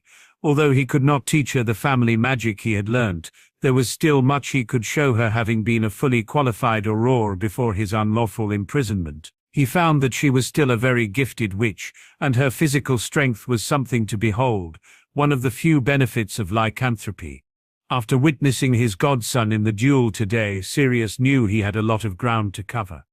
To say he was proud of the young man would be an understatement. He had simply been incredible. The duo's training was interrupted by the arrival of Harry's Patronus. Tomorrow, 9 p.m. Hogwarts, it spoke. Sirius steeled himself. And so it begins, he said darkly. Marlene pulled the man into a hug and held him tightly. She wanted nothing more than to bind the man and refused to let him leave, but she knew this was something he would not miss for anything. The man would give his life for the boy if he had to, and Marlene understood she would do the same for the man she clung to in this moment. She would not stand in his way. She just hoped Harry and Sirius would watch each other's backs when the time came. She knew they would. She knew how much the two loved each other. In a fairer world they would have been as a father and son would, but this world was far from it. Instead of having that parental relationship, they would have a relationship of brotherhood. You'll be fine, she said, offering him a weak smile. You have Harry with you after all. It is Harry I worry about, he replied sadly. He shouldn't have to do this, he added, shaking his head. But he does, and he wouldn't have it any other way, you know that, she responded. I know, Sirius sighed. And I know he can do it, or I would be dragging him away from here, he added firmly. He is lucky to have you, Marlene said sincerely, placing a gentle kiss on the man's cheek. I'm lucky to have him, Sirius replied with a soft smile. He is the closest thing I will ever have to a son, he continued. I'm sorry, Marlene intoned sincerely, her eyes filling with tears. Why are you apologizing? Sirius asked, confused. Because I can't give you children of your own, she answered, holding him tighter and sobbing. Sirius was suddenly hit with a realization. They hadn't discussed children as yet. It was something he had not thought much about. Her scars, the werewolf attack, must have made her unable to carry children. "I couldn't give you children if I wanted to," he whispered sadly. "It's just not meant to be," he added. "You can't?" she questioned, to which he shook his head. "We should have spoken about this sooner, I guess," he said, smiling weakly. 12 years in the care of the Dementors takes that ability away," he explained. "So you don't hate me?" she asked him with a hint of hope in her voice. "I never could," he answered sincerely. "Harry is my heir. I accepted a long time ago that I would not have a child of my own," he added with a shrug. "I'm not sure I would make a good mother. The wolf makes me protective, but it dampens the maternal side a lot. I've seen it happen," she explained. "I've even seen women eat their own children during a change," she continued grimly. The two stayed in silence for a while, simply holding each other. "So it changes nothing then?" Marlene asked. "Not at all," Sirius answered. "It looks as though the black name ends with me, unless Harry chooses to give it to one of his children if he has any," Sirius said and began laughing. "What's funny?" Marlene asked with a frown. "Just imagining Harry changing nappies and singing lullabies," Sirius explained. "I'm not sure I could picture it right now," he added, shaking his head in amusement. "I'm sure he would be fine," Marlene said. "He is very caring," she mused. "He is," Sirius agreed. "Anyway, shall we call it a night?" he asked. "I need to be in top form for tomorrow." "I like the sound of that," she replied with a grin, and pulled the man into a deep kiss before walking away, leaving a dumb-looking Sirius rooted to the spot. "Damn woman," he mumbled in amusement. "I'll never work out how she does that to me," he said as he left the room. Break? Daphne woke the next morning feeling equally excited and nervous. This was going to be the first time she was going to spend some planned time alone with Harry. She showered and dressed in a simple green blouse, jeans and light boots. She didn't want to be too formal and wear a dress or robes. "How do I look?" she asked Tracy, who had been watching her friend fretting as she got ready. "You look fine, Daph," Tracy assured her. "Here," she said, tapping the blonde's hair with her wand. "That's better," she finished approvingly. "Thank you," Daphne replied sincerely. "I just don't want anything to go wrong," she added. "And it won't," Tracy assured her again. "Now let's get breakfast. I doubt with a body like his you'll get any bacon there," she said with a shake of her head. The two girls made their way to the Great Hall to eat and were interrupted by the arrival of Hermione and Neville. "Here, Daphne," Hermione said, handing the girl a stack of envelopes. "Thank you," the blonde replied, gratefully smiling at the girl. "What's that?" Tracy asked.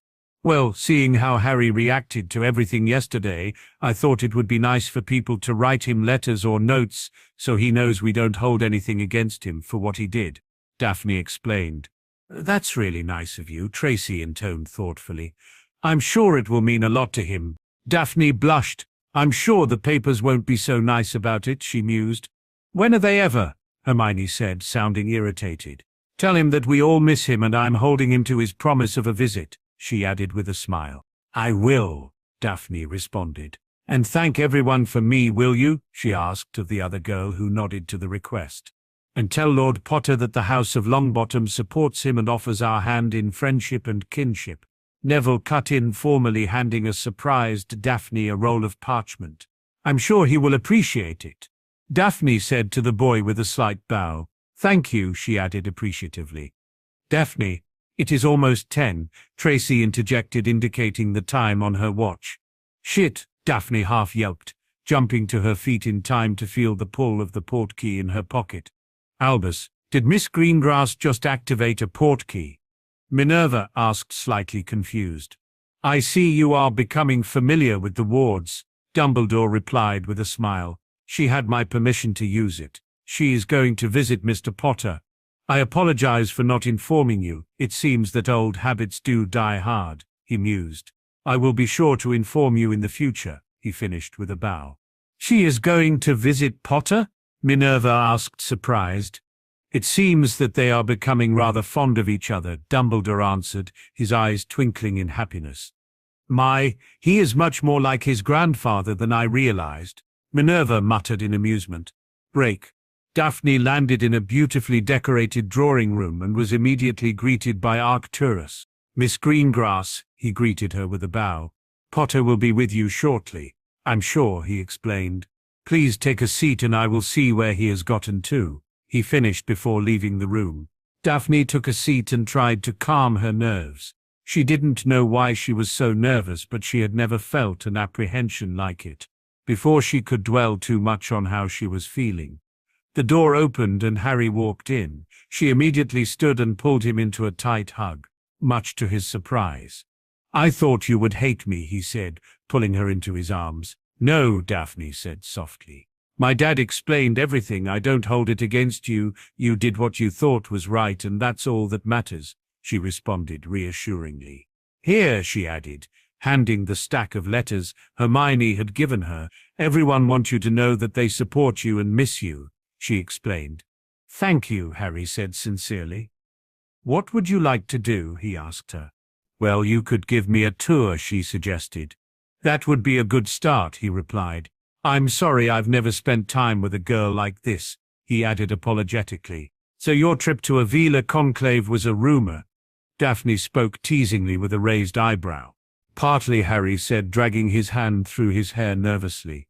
But it really isn't what you think, he continued, seeing a look of shock appear on the girl's face. Well, how was it? She asked, confusedly. I bumped into a group of Vila when I was hunting the rat, he explained. They were attacked by Death Eaters and I helped them out, he finished with a shrug. I see, she replied neutrally. And you didn't? No, Harry cut in firmly. I kissed one of them, but that's all. I've never done anything like that, he added sincerely. I couldn't blame you if you had, Daphne replied with a shrug. Vila can be very convincing when they want something. I'm immune to the allure, Harry explained. You really are full of surprises, aren't you? Daphne said, shaking her head. I hear that a lot, Harry returned with a chuckle. Shall we? He asked, offering his arm, to which she took. Harry led her through the many rooms of the house that he rarely went into, and then led her outside to the garden. This is where I do most of my muggle training, he explained, pointing the various pieces of gym equipment. What is it? Daphne asked curiously. Well, those are weights, he said, pointing to the various bars, plates, and benches. They help build strength and endurance. And that? She asked, pointing to a punch bag that had a skipping rope hanging from it. That is a punch bag, you punch it, Harry explained, stating the obvious. The other thing is a skipping rope. You use them both to build fitness and footwork, he added, seeing the confused look on her face. The other thing is a tire. It's from a muggle vehicle. I hit it with the sledgehammer, he said, pointing to the heavy tool. It builds endurance and conditions me, he finished. How long do you do this for? She asked in awe after his explanation. I'm usually out here for a couple of hours a day, he responded casually. Daphne just shook her head. She understood that what he was doing was necessary. She just never expected the amount of work the boy put into everything. Can I see your room? She asked with a slight blush. My room? He questioned with a raised eyebrow. What would your mother say? He added with an amused grin. No, I didn't mean it like that, she sputtered. I just meant, well, I don't know, she finished weakly, causing Harry to laugh. It's okay, I was joking, Harry interjected, attempting to save the girl any further embarrassment. But I won't tell if you don't, he added, causing her to blush. Harry led her back through the house and into his room. It's not much, he said with a shrug, but it's all I need. Daphne took the room in. It was nicely decorated but was very basic. It looked more like an office with a bed. There were many books lining the shelves and even a sizable stack on the desk. She noticed the photos on the bedside table and picked one up. She could see 4 very happy-looking adults, and the older woman was carrying a bundle of white blankets in which a tuft of black hair was just visible. That's my parents and my grandparents, Harry explained sadly. My grandmother passed away not long after this picture was taken. Daphne looked at each occupant closely. Her eyes landed on the red-headed woman in the photo who was smiling and waving at her. Your mother was very beautiful, she said quietly. She was, Harry agreed, and very intelligent. No idea how my father ended up with her, he finished, shaking his head with a laugh. I'm sure he had his merits, Daphne replied. He was very bright, too. I just don't get how my mum put up with him and Sirius. They were a nightmare, apparently, he said with a shrug. Daphne looked at the other woman in the photo and immediately smiled at the expression of adoration on her face. She was clearly very proud of having a grandson. "You look a lot like your grandmother," she said suddenly. "I see your father in you, but you look more like her," she added, surprised. "I look more like a black, but I am just like my grandfather, according to anyone who knew him, but I did get my mother's eyes," he responded with a smile. "You missed them," Daphne stated simply, to which Harry shook his head. "You can't miss what you never had," he said sadly. "I knew nothing about my family until I came here. I only had one memory of my parents, and it was awful," he finished, shaking his head. "You could remember something from that young?" Daphne asked incredulously. "I didn't until I encountered my first Dementor," he said darkly. "That's why I practiced so hard on a Patronus. The memory was unbearable," he spoke quietly. "What was it?" Daphne questioned softly, her eyes full of sadness at the effect the memory was clearly having on him. "Their final moments," he said simply. "My father confronting him and dying, and my mother begging for my life before he murdered her," he explained, beginning to shake in anger. "I'm so sorry," Daphne replied in horror and pulled him into a hug. "It's okay," he reassured her. "You didn't know. This is my most valuable possession," he said, taking the photo from her. "It's what I use as a memory for my Patronus. It shows me that people did care for me for a time in my life," he explained, smiling. "Granger said your Patronus was a stag," Daphne said flatly. "It was at first, but it changed after what happened in the graveyard."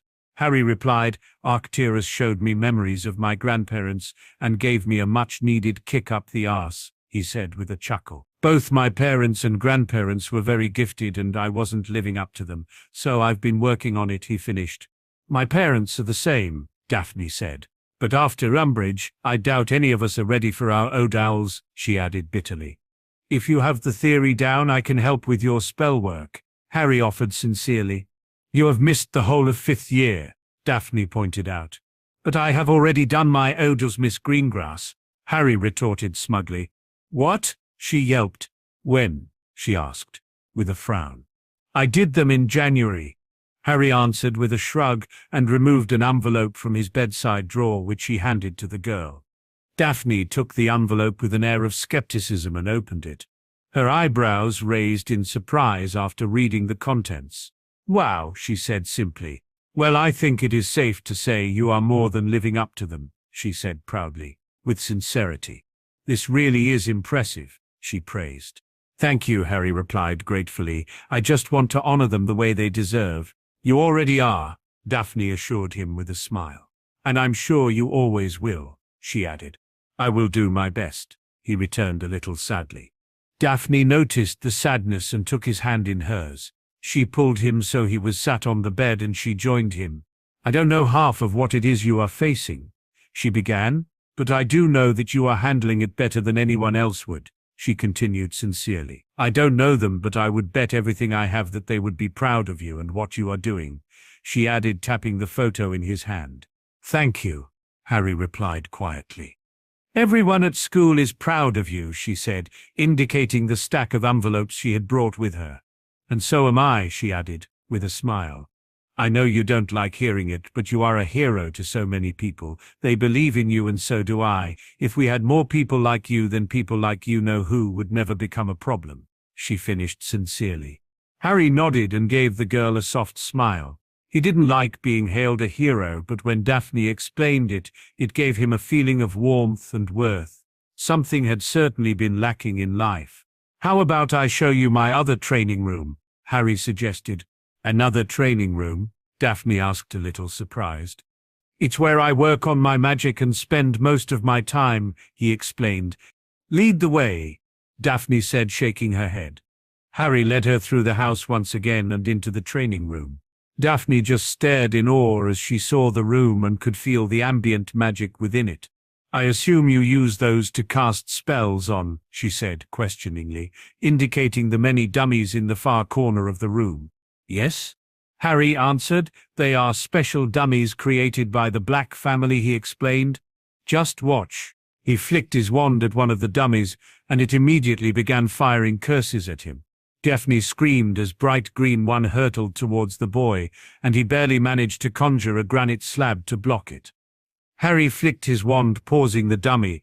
"That wasn't a real killing curse," he explained. "They can fire bone breakers at worst, but that's all. The colors are just indicators." "You scared the hell out of me," she chastised, giving him a slap on the shoulder.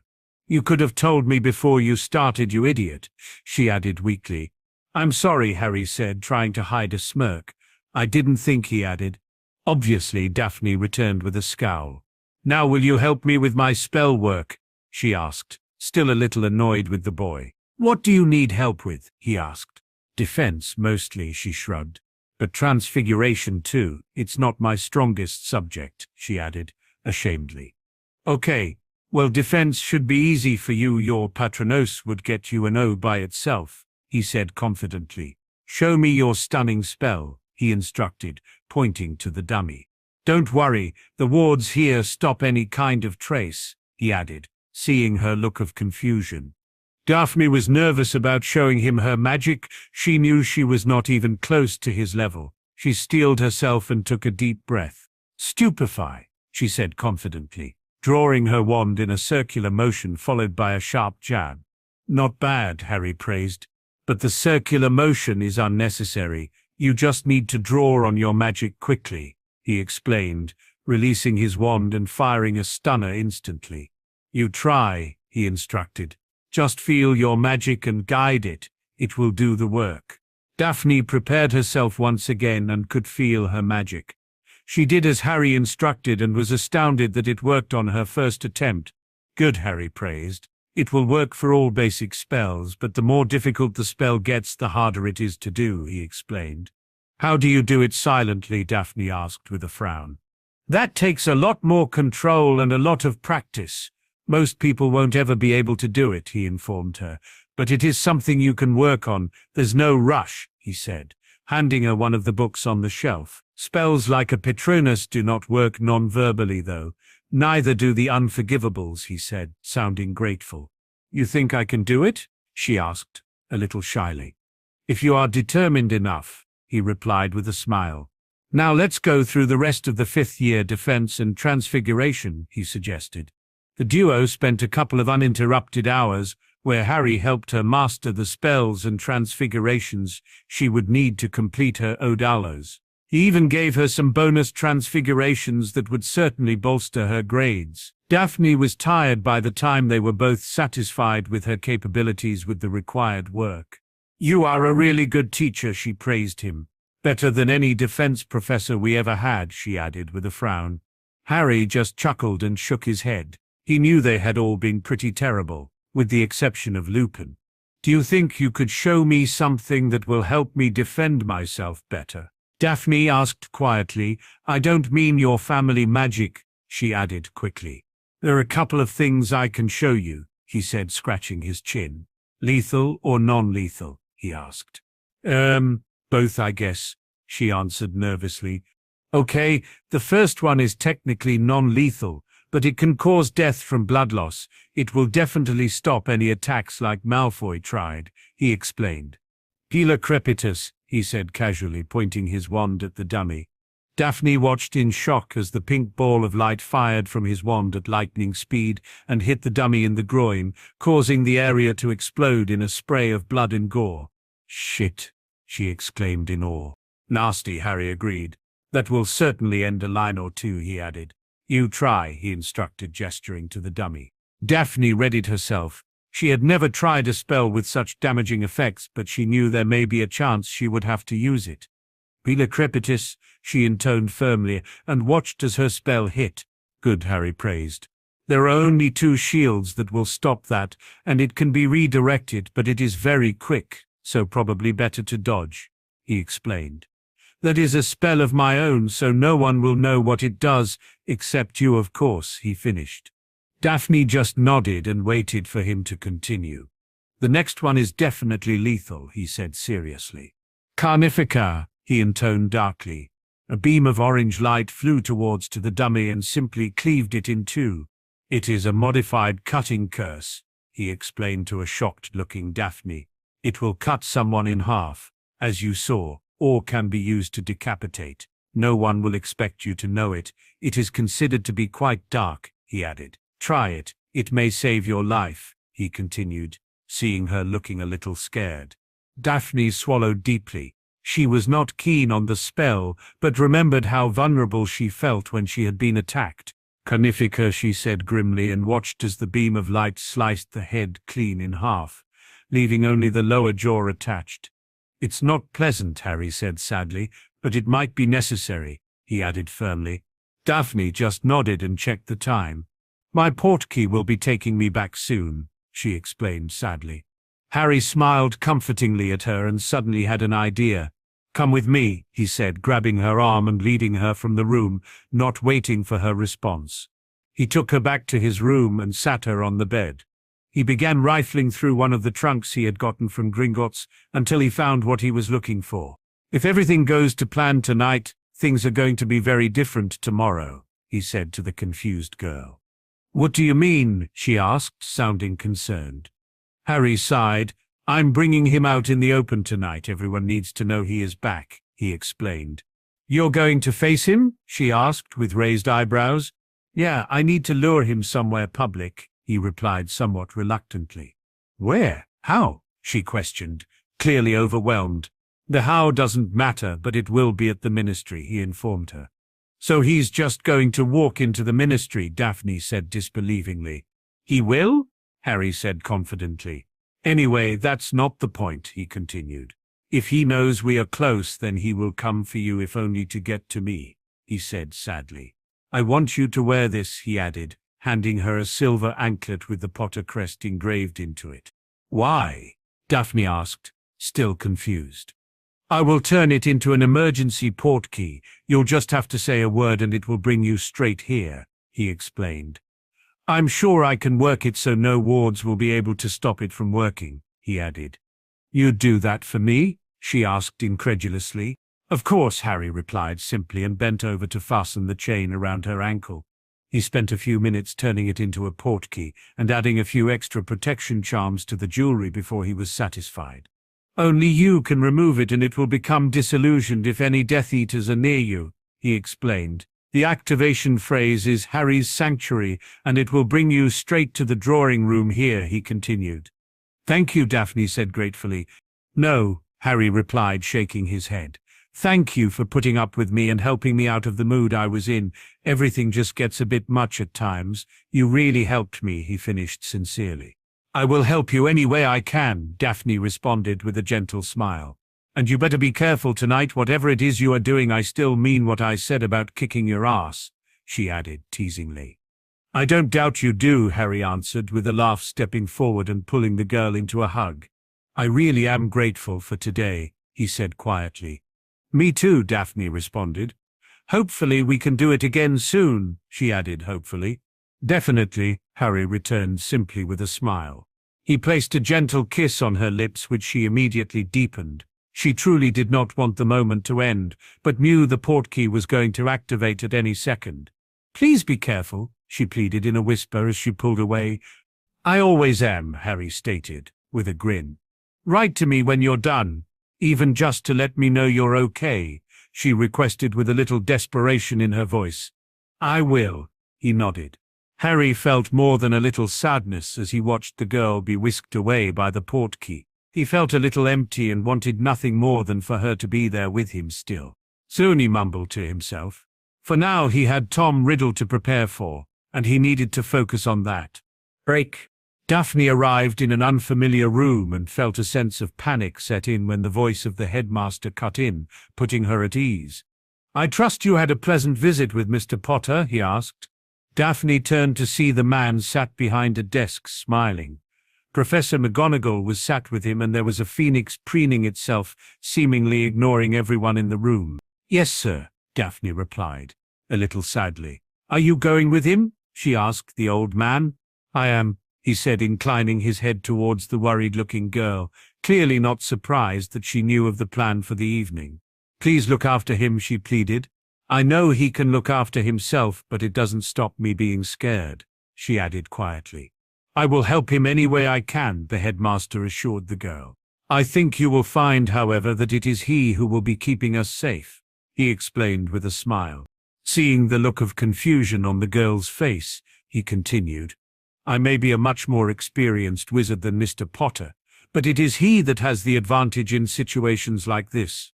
You saw for yourself how he handled himself yesterday, and I dare say that when people he care about are in the line of fire, he will be much more vigilant, he explained knowingly.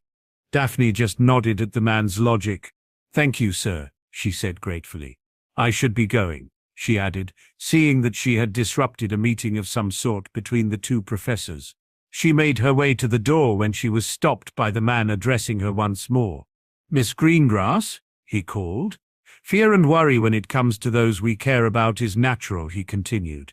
But your faith will make all the difference. If you believe in him, then you have no need to worry so much, he finished with a nod. I do believe in him, sir, with all my heart, she responded firmly and exited the room feeling a little better. She truly cares for him, Minerva stated knowingly.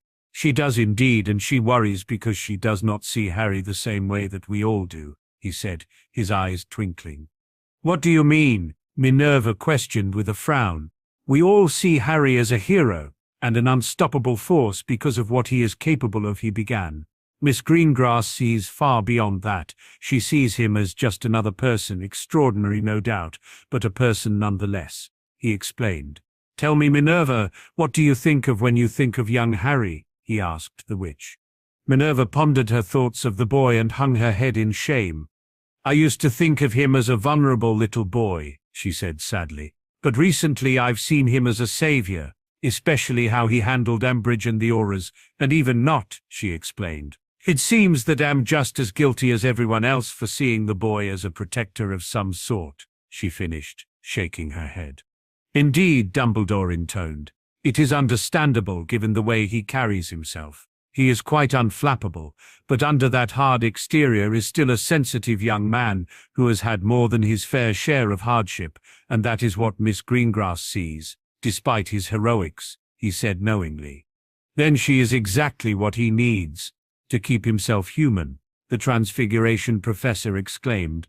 My thoughts exactly, Dumbledore agreed.